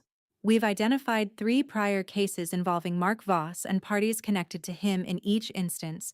An insured individual either died under circumstances that generated a claim or was subsequently declared mentally incapacitated, resulting in a policy modification. In 2 of the 3 cases, the beneficiary was a shell entity with traceable connections to Voss. I looked at the names on the timeline. I looked at the dates. The earliest was 2019. He was doing this before he met me, I said. Yes. Cooper closed the folder and placed his hands on top of it. Which means his interest in you may have been in whole, or in part a professional calculation, rather than a personal one. I sat with that. The coffee was good, strong, and dark, and properly bitter, the kind that makes you feel like the parts of your brain that had been running on backup power are coming back online. I drank it and I thought about 2019, when Mark had been somewhere doing something to someone else while I had been building my career in a third-floor office in Manhattan, believing that the world was in its essentials a place where things were mostly what they appeared to be. Will your evidence be admissible alongside mine? I asked. Combined with what you've provided, we have a federal case. The pattern alone constitutes wire fraud across multiple states. That's FBI jurisdiction. He paused. You should know your grandmother's trust structure is clean. It cannot be touched during the federal proceedings. I know, I said. 3 before me. I wasn't sure whether it was better or worse, that it might have never been personal at all. The doctor told me Catherine had been asking for me since 7:30. I took a moment in the corridor outside her room, one breath in, one breath out, because I needed to decide what kind of daughter I was going to be when I walked through that door, and I needed to make that decision before the door was open, not during. Detective Walsh was already inside when I entered, standing at a respectful distance from the bed holding a printed card. His voice was measured and practiced the rhythm of words said many times before. Mrs. Hargrove, I am required by law to inform you that you are under investigation for criminal conspiracy to commit attempted murder and assault by poisoning. You have the right to remain silent. Anything you say may be used against you in a court of law. You have the right to have an attorney present. Catherine's hands gripped the edge of her blanket. She looked at Walsh first. The reflexive look toward authority, then found me standing in the corner of the room, and her face did something complicated. Something that was not quite shame and not quite defiance, and landed somewhere in the vast, painful territory between them. You did this, she said. You did this, I said. I just made sure there was someone watching. I am your mother. You poisoned me for 8 months. I kept my voice absolutely steady because if I let it move even a half step in either direction, I would lose what I had come here to do. Every morning when I had a headache, every night when I was too tired to think, that was you. And last night you tried to finish it. Her mouth opened. Nothing came out. The ring recorded the conversation you and Silas had before dinner. I said. The dosage? The timing? All of it. I paused. Everything is already in evidence. Catherine looked down at her left hand. The emerald ring was still on her finger. The nurses hadn't removed it, having no reason to. She stared at it the way you stare at something familiar that has just revealed itself to be something else entirely. And then she began to cry. Not the crying of someone who has realized they have done something terrible. I had spent 27 years watching this woman cry at movies, at weddings, at the occasional family argument, and I knew her grief sounds the way you know the sounds of a house you grew up in. This was not grief. This was the crying of someone who had lost. I recognized the difference, and the recognition was its own particular kind of pain. Tell Detective Walsh everything you told him before I came in, I said. Clearly, precisely, for the record. I moved toward the door. That's all I need from you. Agent Rivera joined the call from the FBI's New Haven field office at 11 o'clock, and she had the particular quality of federal agents who have been in meetings since 6 a.m. alert, and unhurried in equal measure, two qualities that should be mutually exclusive and somehow in the best of them are not. Ms. Harmon? Her voice came through the laptop speaker clearly in the conference room Walsh had arranged for us. The micro SD card your grandmother assembled is significant. We've spent the morning with our financial forensics unit, and I want to be direct with you about what we found. Please, I said. The financial records on that card document wire fraud, breach of fiduciary duty, and money laundering across at least 3 jurisdictions, Connecticut, Delaware through the holding company, and 2 offshore entities in the Cayman Islands. She paused. 2 of those offshore entities have known connections to financial crime networks operating primarily out of Eastern Europe. Your father's Ponzi scheme didn't just divert money from the family trust. It intersected with the laundering operations of a larger network. Sterling, sitting beside me, wrote something on his legal pad without looking up. Which means this is no longer just a state matter, Rivera continued. We're filing for federal jurisdiction today. The charges will include RICO violations. Will the company be protected during the proceedings? I asked. The trust structure your grandmother established is genuinely exceptional. I could hear something in Rivera's voice that was almost admiration. The shares are legally ring-fenced from seizure during federal proceedings. You retain operational control. She paused. Your grandmother appears to have anticipated a federal investigation as a possible outcome. The structure she built was designed for exactly this contingency. I looked at the ceiling for a moment. She had known. Not just that Silas was stealing. Not just that he was dangerous. She had known that the path to safety ran through federal jurisdiction, and she had built the defenses accordingly. She had sat in her study and read corporate law documents, and built a structure that could withstand exactly this, a full federal investigation with a foreign criminal network attached to it. And she had done it alone, without telling anyone, because she had understood that the knowing would only put people in danger. Detective Walsh mentioned that Silas's creditors may pose a risk. I said. Once we file, their leverage disappears, Rivera said. The exposure is too great for them to pursue a personal target when a federal indictment is incoming. Another pause. Your grandmother went to considerable lengths, Ms. Harmon. I think she deserves to have this finished properly. Yes, I said. She does. The elevator to the 42nd floor of the Hargrove Corporation building required a key card that Silas had given me 4 years ago when I joined the Internal Audit Committee, and which I had kept on a separate ring from my house keys in the inside pocket of whichever jacket I happened to be wearing, because I had always understood, if only semi-consciously, that there would come a day when I needed it to open a door that I was not expected to be able to open. That day was Monday morning at 9 o'clock. The boardroom was all glass on 3 sides, the Manhattan skyline spread out in every direction, like a statement about scale. 8 people were already seated when I walked in, 6 board members, the CFO, and the company secretary. They looked at me with the varied expressions of people who had spent the weekend reading news alerts and did not know how to arrange their faces appropriately. Sterling walked in behind me and placed a document package on the table. Good morning, I said, and sat down in the chair at the head of the table. The chair that had been my grandmother's. The chair that Silas had occupied for 17 years. Ms. Harmon. Gerald Forsythe, the same Gerald who had been discussing Napa Valley harvests 3 nights ago while my mother was being poisoned 6 feet from him, leaned forward. Given the circumstances, the board had hoped to schedule a formal transition meeting.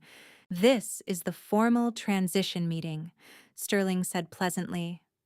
I am presenting on behalf of the Harmon Legacy Trust the documents confirming Elena Margaret Harmon as the sole controlling shareholder of Hargrove Corporation with immediate effect pursuant to the Moral Conduct Clause activated upon the criminal indictment of Silas Hargrove and Catherine Hargrove. He placed the documents in front of the company secretary. The clause is in the original trust instrument. It was drafted 30 years ago. You'll find it on page 47. A brief fractured silence in which 8 people processed something that would take them much longer to fully absorb. I looked at the faces around the table. I know this is unexpected, I said. I also know that several of you are wondering about the company's position with the federal investigation active. I want to address that directly. I reached for the water pitcher in the center of the table and poured myself a glass calm and ordinary. The investigation doesn't touch the operating company. Our partners will be briefed this week. We are going to be transparent, and we are going to be fine. Gerald Forsyth looked at me for a long moment. Then he nodded once with the gravity of a man who has decided where his loyalties lie. Welcome back, Ms. Harmon. Sterling's office on the 23rd floor of a building on Lexington smelled of old books and coffee and the particular mustiness of files that have been kept in good order for a very long time. He had 3 framed photographs on his desk, one of his wife, one of his grandchildren, and one I had never noticed before, a younger version of Sterling standing beside my grandmother in what appeared to be a garden, both of them laughing at something outside the frame. When was that taken? I asked.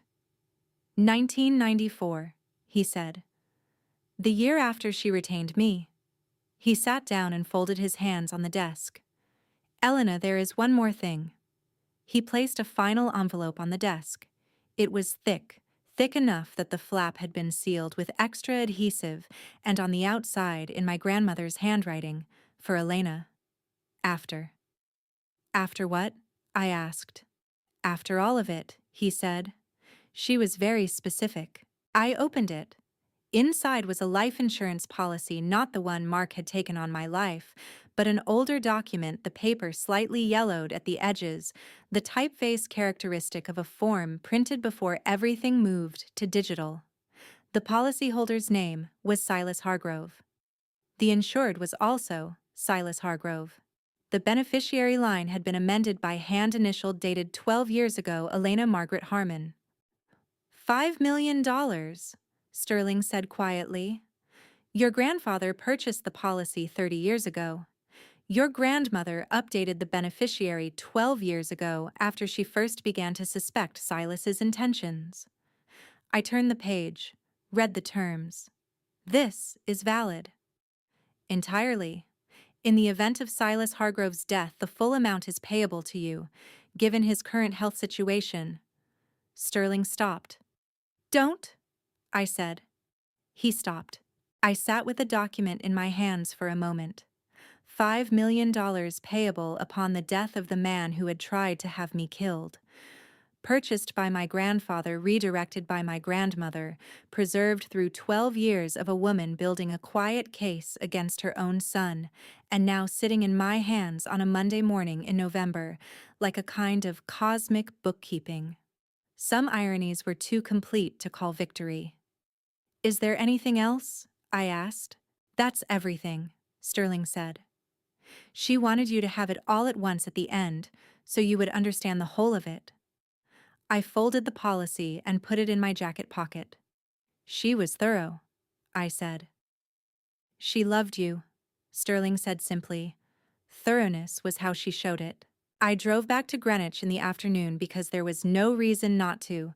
The villa was mine, had been mine, would continue to be mine, and the absence of Silas and Catherine from its rooms felt less like emptiness and more like a house, finally breathing at its own pace. Martha was in the kitchen and she was making tea, and this was so ordinary that for a moment I stood in the doorway and felt something almost like the possibility of normal. Sit down, Martha said without turning around. You look like you haven't eaten since Friday. I ate a granola bar at the police station. That is not eating. She placed a plate of toast and sliced fruit on the table with the authority of someone who has been right about nutrition for 64 years. Sit. I sat. She brought the tea, and then she did something she had never done in any of the 27 years I had known her. She sat down across from me instead of standing. Tell me about her, I said. The real version, not the grandmother in the photographs. Martha wrapped both hands around her teacup. She thought for a moment before speaking. Not the hesitation of someone choosing what to reveal, but the consideration of someone who wants to be accurate. She was afraid, Martha said. Every day for the last 15 years she woke up afraid for you. She was afraid Silas would move faster than she could prepare. She was afraid she would die before it was finished. She paused. But she never let you see it. She was very deliberate about that. She thought if you saw her fear, it would become yours. She wanted you to grow up believing the world was navigable. Because if you believed it, you'd be able to navigate it when the time came. My throat tightened. Why didn't she just tell me about Silas, about what was happening? Because you loved him, Martha said, simply, without judgment. You loved your father. She didn't have the right to take that from you before you were ready to let it go. She wanted you to see the truth yourself. Did she know I would? Martha looked at me across the table with the expression of someone who has been answering this question for 30 years in her own head and is relieved finally to say it aloud. She never doubted it, she said. Not once. That was the thing about her. She was afraid every day, and she didn't doubt you for a single morning of it. My eyes went hot and I let them. This was the kitchen where she had made my birthday cakes, where she had stood on October evenings and looked out at the garden she had planted. I had been crying for 30 seconds before I realized it. The detective called me at 2:45 and said that Catherine had requested to make a formal statement that her lawyer was present and that there was something in the statement I should hear directly. I drove back to the hospital. Detective Walsh met me outside the room and spoke in the low voice of a man preparing someone for something. She's been talking for 40 minutes, he said. Most of it is what we expected: the conspiracy, the substance, the timeline. But there's a component we weren't anticipating. He paused. I wanted you to hear it from her. I went in. Catherine was sitting up in bed wearing a hospital gown without makeup, without jewelry, without the emerald ring which had been collected into evidence. She looked diminished in a way that was specific to her. Silas, I thought, would have managed to look commanding even in a hospital bed. Catherine just looked like what she was: a woman who had done a terrible thing and was now on the other side of it. Her lawyer nodded at me. Walsh stationed himself near the door. Tell her, Walsh said to Catherine. Her lawyer had advised against it. Catherine spoke anyway: the specific exhaustion of a woman who has held something too heavy for too long and has finally decided the weight is not worth it. Margaret didn't die of natural causes, Catherine said. Her voice was flat and precise, the voice of someone who has made the decision to speak the truth and is doing it in the same register she would use to read a grocery list because any other register would require her to feel what she was saying. Silas decided she was the primary obstacle. She was changing the trust structure, pulling the financial records together. He could see what she was building. A pause. It was slow. Over 2 years. The same compound. The room went completely still. She was poisoned, I said. Not a question. Yes. I sat down in the chair beside her bed because my legs had decided they were no longer interested in holding me up. The heart monitor behind Catherine kept its green rhythm indifferent. My grandmother had been dying of atropine poisoning for 2 years while she was building the case that would protect me.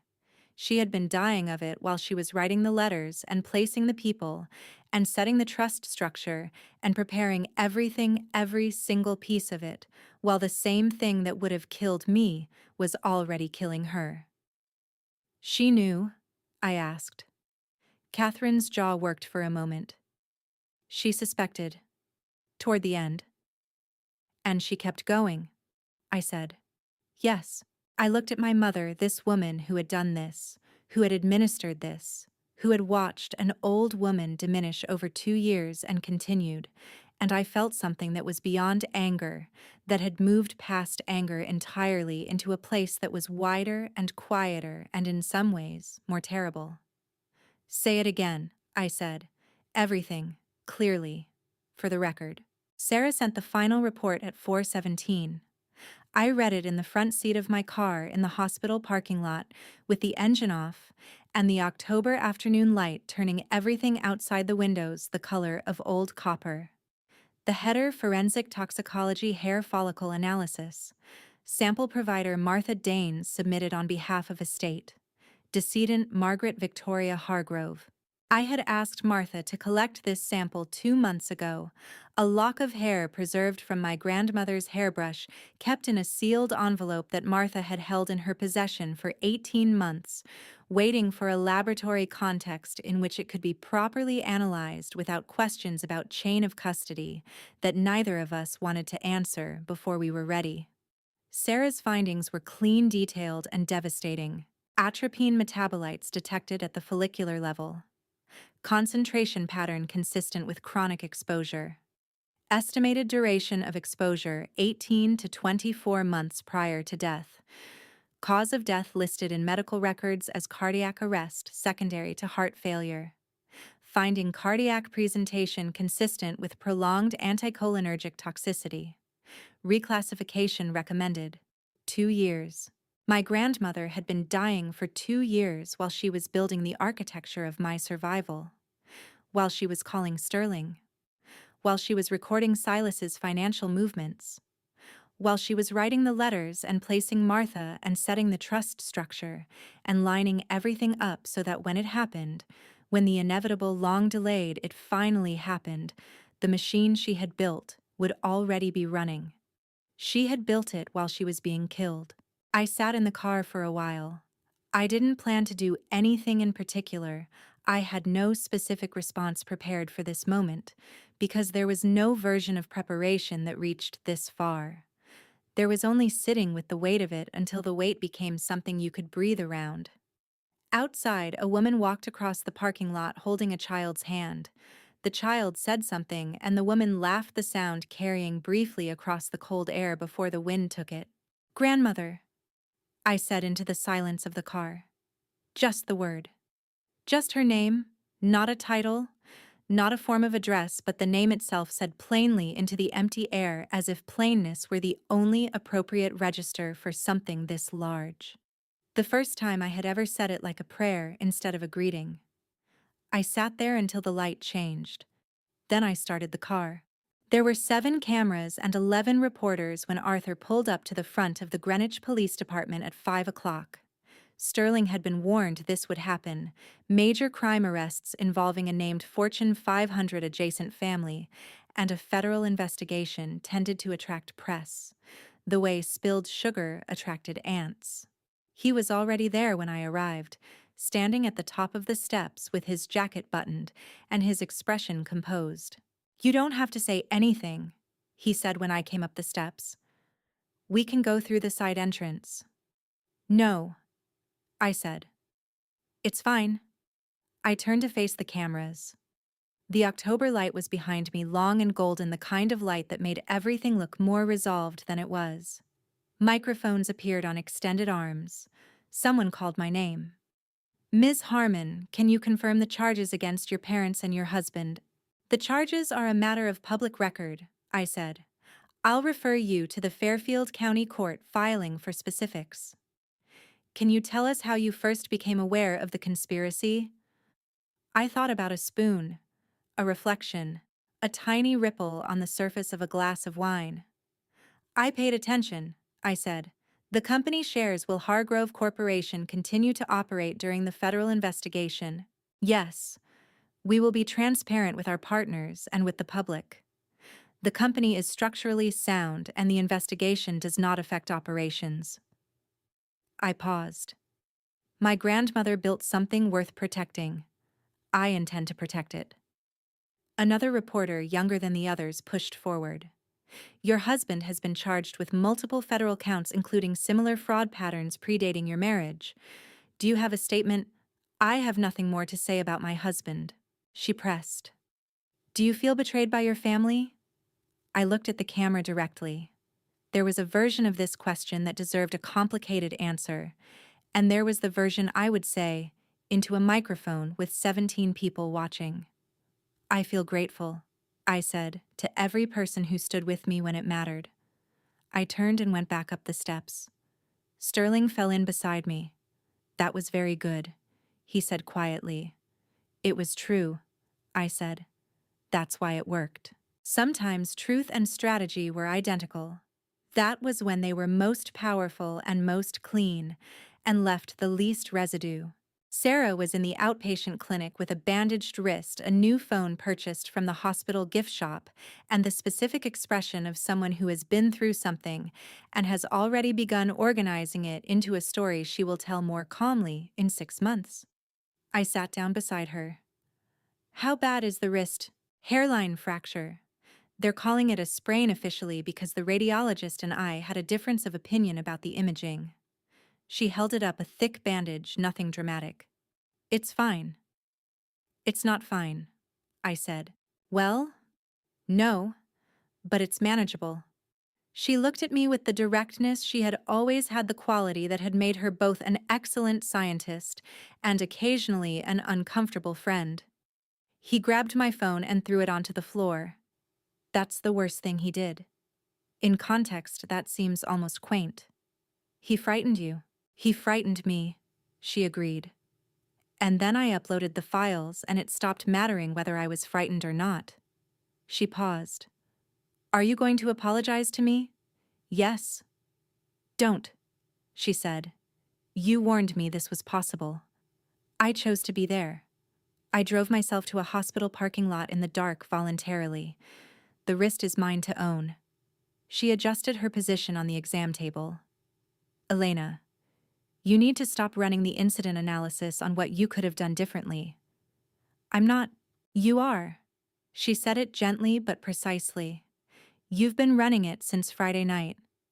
I can tell because you've asked me 4 times today whether I'm okay, which means you're not asking because you want information, you're asking because you're trying to assign yourself responsibility. She looked at me steadily.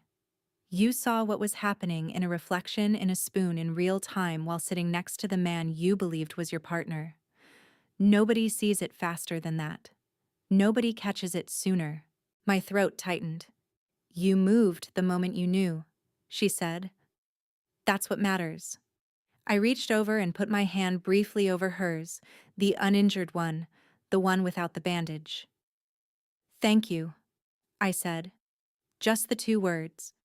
But they contained everything I had been trying to find the container for since Friday night. The gratitude and the guilt and the relief and the grief, all of it.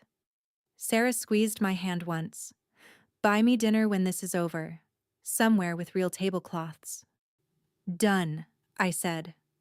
And for the first time since Friday, I smiled like I meant it. The villa was quiet when I got back, but it was a different quality of quiet than it had been when I left on Friday evening. That quiet had been the held-breath silence of a house where something terrible was about to happen. This was the quiet of a house settling into itself, joists and plaster and old wood, finding their natural resting sounds the way houses do when they don't have to perform for anyone. I walked through the dining room first. The table had been cleared and reset. Martha had done it, I knew, because the silver was aligned at the exact intervals my grandmother had specified, the ones written in the household guide Martha kept in the kitchen drawer. The silver spoon was in its place. I picked it up and turned it over in my hand, and in the polished bowl, I saw my own face looking back at me, small and curved, and reduced the way I had looked Friday evening, in the moment before I understood what I was seeing. I looked the same. I did not feel the same. I set the spoon back in its place and went upstairs. The door to my grandmother's room was at the end of the east corridor, a room that had been locked since the day she died 18 months ago, and which I had not entered since.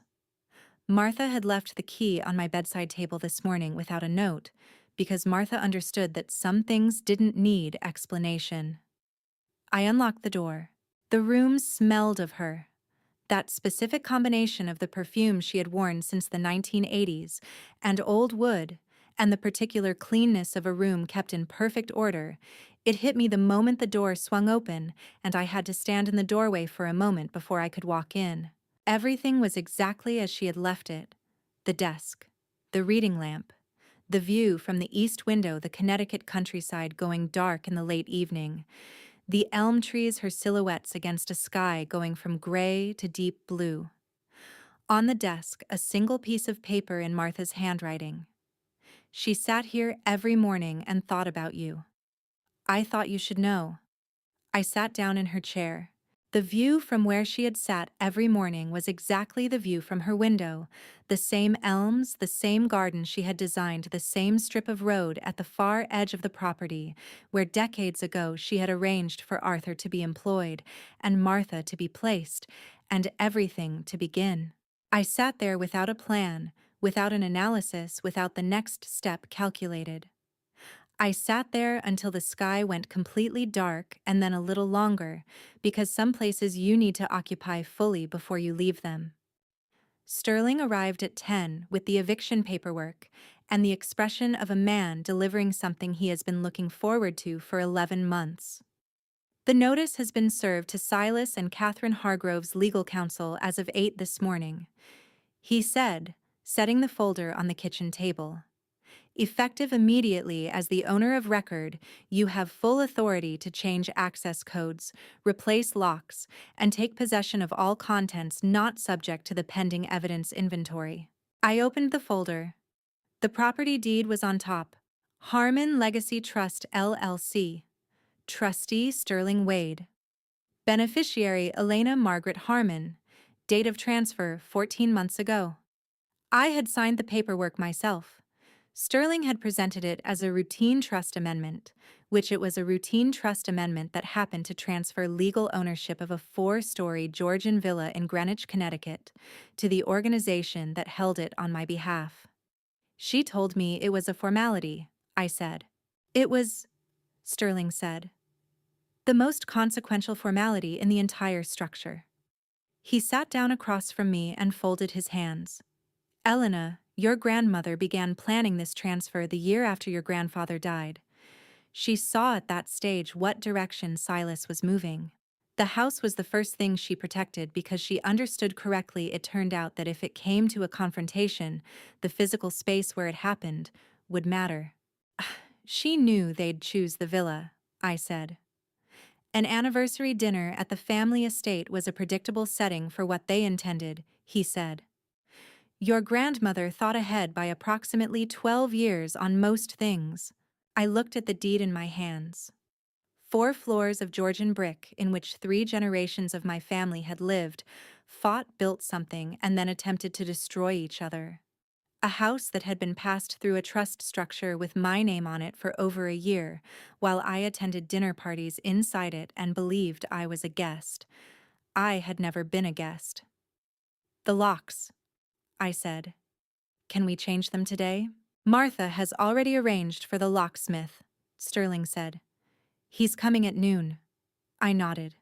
Good. I set the deed down on the table and looked at the kitchen around me. The kitchen where Martha had made my grandmother's tea every morning and my birthday cakes every October, and where the housekeeper had sat across from me 2 days ago and finally, after 27 years, occupied the same level as the person she had been protecting. It was always mine, I said. From the moment she signed it, Sterling agreed. It just needed time to become visible. Agent Rivera joined the video call at 11, and she had prepared a summary that she walked through with the organized efficiency of someone who respected other people's time and her own. The subpoena for Mark Voss's financial records was executed yesterday morning, she said. We have 38 months of transactions, wire transfers, account movements, correspondence, attached to fund movements, everything obtained through proper legal channels and fully admissible. She turned a page on her end. Combined with the evidence Ms. Harmon provided, we have a complete evidentiary chain. I'd like to walk through it. Please, I said. Arthur Briggs's dash cam footage captured in his personal vehicle under his own operation.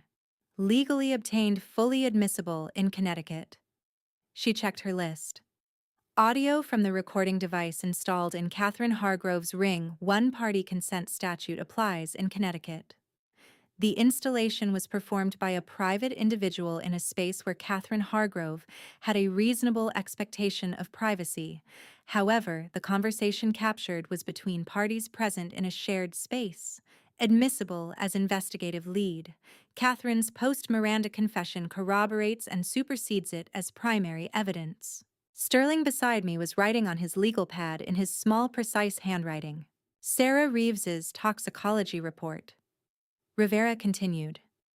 Sample collected by Elena Harmon, preserved in a sealed, sterile container, delivered directly to a licensed forensic technician with documented chain of custody from collection to analysis. Fully admissible. She looked up.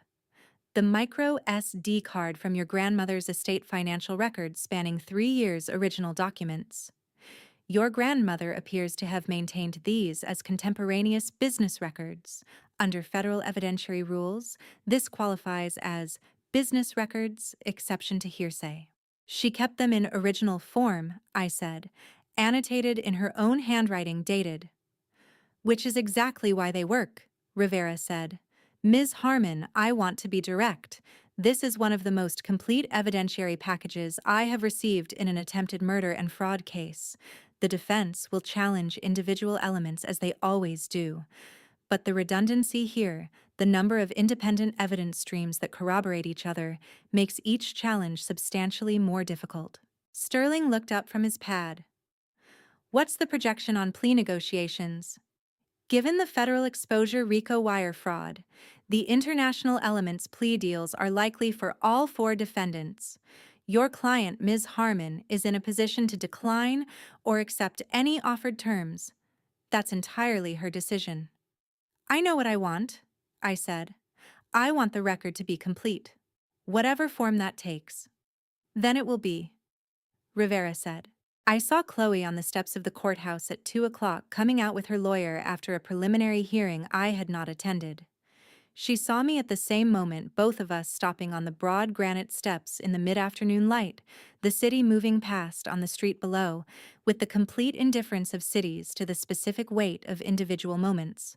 Her lawyer stepped aside without being asked. Chloe came down 2 steps and stood at my level.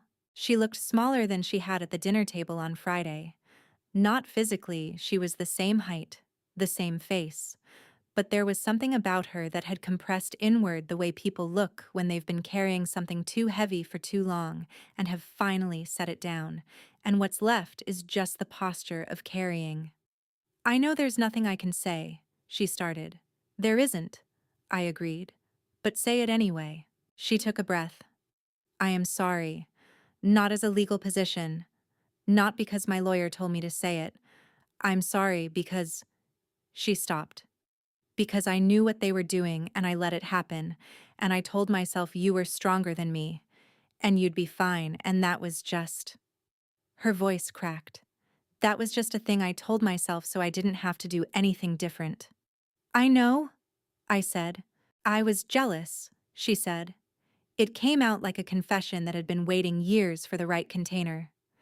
Not of your work or the company, of her. Grandmother? She looked at you differently than she looked at me. And I decided that meant she loved you more than me, and I never... She stopped again. I never asked her. I just decided. And then I let that decision make all my other decisions. Something in my chest moved, not softened, but shifted. I had not considered this.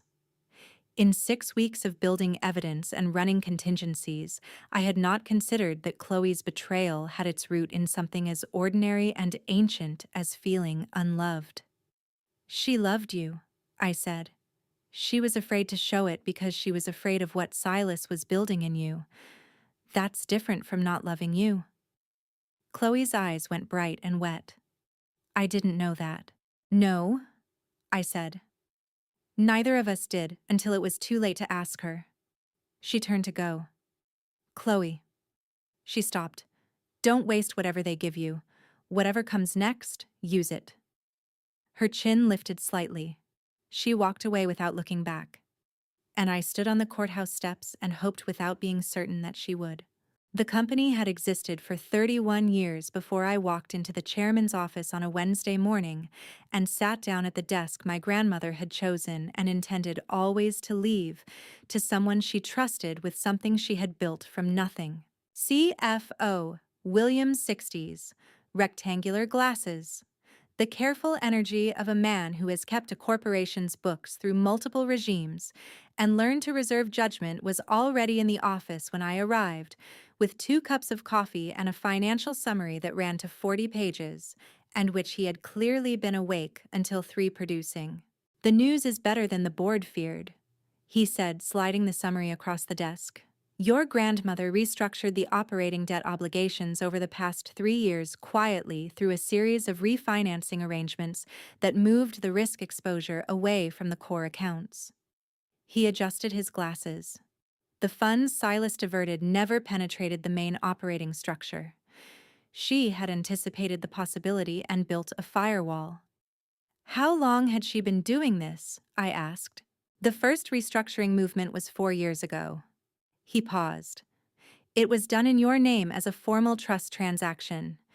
You may have seen the paperwork as a routine annual review document. I thought about the pile of documents Sterling had sent me annually in September, which I had signed and returned, because my grandmother had asked me to keep the trust paperwork current, and I had trusted her absolutely. She was restructuring the company debt while I was signing routine forms, I said. Yes. Williams almost smiled. She was a very efficient woman.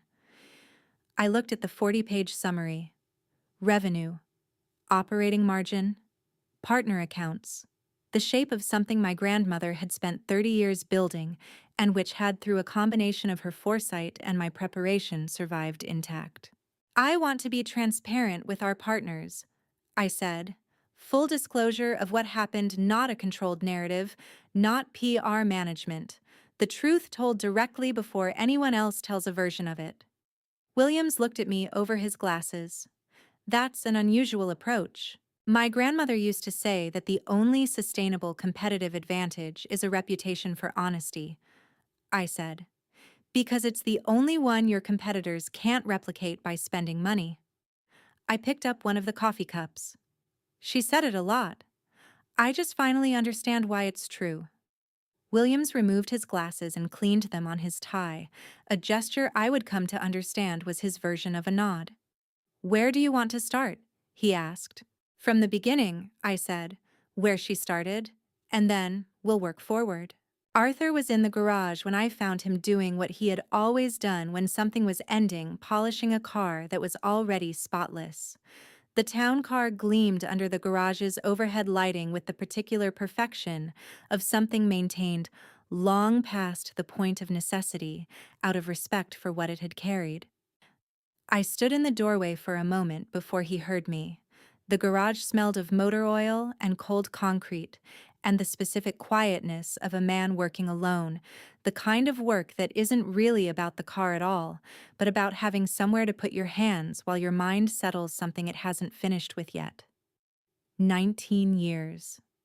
I had been riding in that car for 19 years, and until this week I had not fully understood what Arthur had been doing the entire time. Your retirement papers are ready, I said. And the account my grandmother established for you, Sterling, confirmed it cleared this morning. I know about the account, Arthur said without looking up from the hood. I told her she was being too generous. She told me I didn't know what generosity looked like. He set down the cloth. She was right about most things. She was right about everything, I said. He looked up then, and I saw in his face the particular expression of someone who has kept a long vigil and is now finally being released from it. Relief and grief in equal measure, the way the end of a significant thing always feels. Not everything, he said. She didn't know you'd be quite this good at it. She hoped, but she used to tell me, Arthur, I've prepared everything I can. The rest is Elena. He paused. She would have been very proud of you. Is very proud. I can't. He stopped, pressed his lips together for a moment. I can't get past the present tense on it yet. Me neither, I said. We stood in the garage for a moment with that. The overhead light hummed faintly. Outside, the Connecticut afternoon was going gray at the edges, the kind of gray that arrives in November without announcement and stays until you've forgotten what it looked like before. I had grown up in that gray. Arthur had driven through it for 19 years, back and forth to schools and airports and hospitals, and finally to a police station on a night that had changed everything. Where will you go? I asked. Florida. My daughter in Sarasota. She's been asking me for 3 years. He picked up the polishing cloth again, folded it precisely the same precision he applied to everything, the precision of a man who had learned long ago that the way you treat small things is the way you treat all things. I think it's time I stopped having reasons not to go. It is, I said. He reached into the car and removed the keyring, the set of villa and car keys he had held for 19 years. He held it for a moment, this small collection of metal that had been the practical shape of his position in this household for nearly 2 decades. The weight of it was nothing. The weight of what it represented was something else entirely. Then he placed it in my open hand. Take care of the house, Miss Elena, he said. It's a good house. I closed my fingers around the keys. The metal was cold, the specific cold of something that has been held by someone else for a very long time and is only now becoming yours. Thank you, Arthur, for everything you did, for everything she asked of you.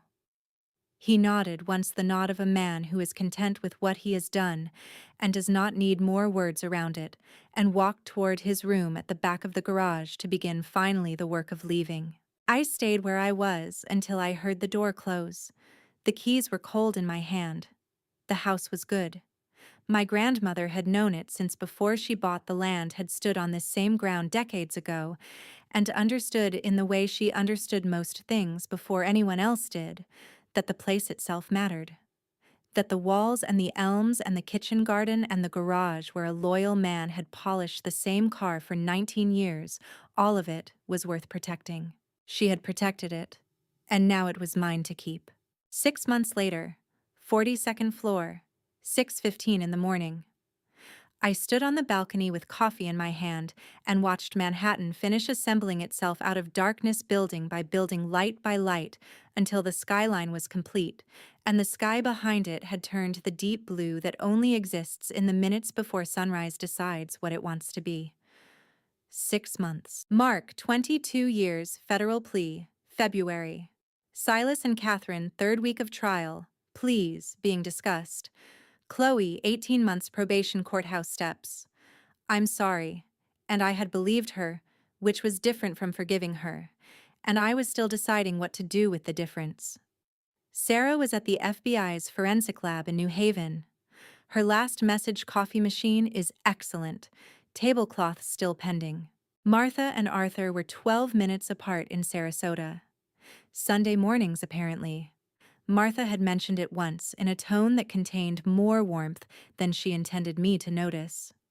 Sterling was on Lexington, as always, and I was here, on this balcony, in the April light, standing in a spot I had not been placed in or guided toward or survived into by luck. A spot I had chosen deliberately from a very long distance, one careful decision at a time. The sun cleared the horizon, clean, direct, indifferent to everything that had happened beneath it. I stayed 1 more minute, then I went inside. I took the letter from my jacket. Soft at the folds now, 100 openings in 6 months. I knew every word well enough to recite it in the dark. I read it anyway, because some things are worth the time they take every single time. You survived it. I spent 30 years watching this family choose comfort over courage. That was never you. You were always the one who would steer. My throat tightened. Not grief. Something larger and harder to name, gratitude, with no clean container living in the throat because it had nowhere else to go. I was never afraid for you. I was afraid for them that they would succeed. They didn't. They didn't. My eyes burned the way they did every single time I reached that line. I breathed through it because she had not spent 30 years building this so I could stand on a 42nd floor and fall apart. She built it so I could stand here at all. Love, when it is patient and precise and stubborn enough, outlasts everything. Patient, precise, stubborn. Her portrait. And finally, after 6 months of learning how to carry what she left me mine, I folded the letter back against my ribs.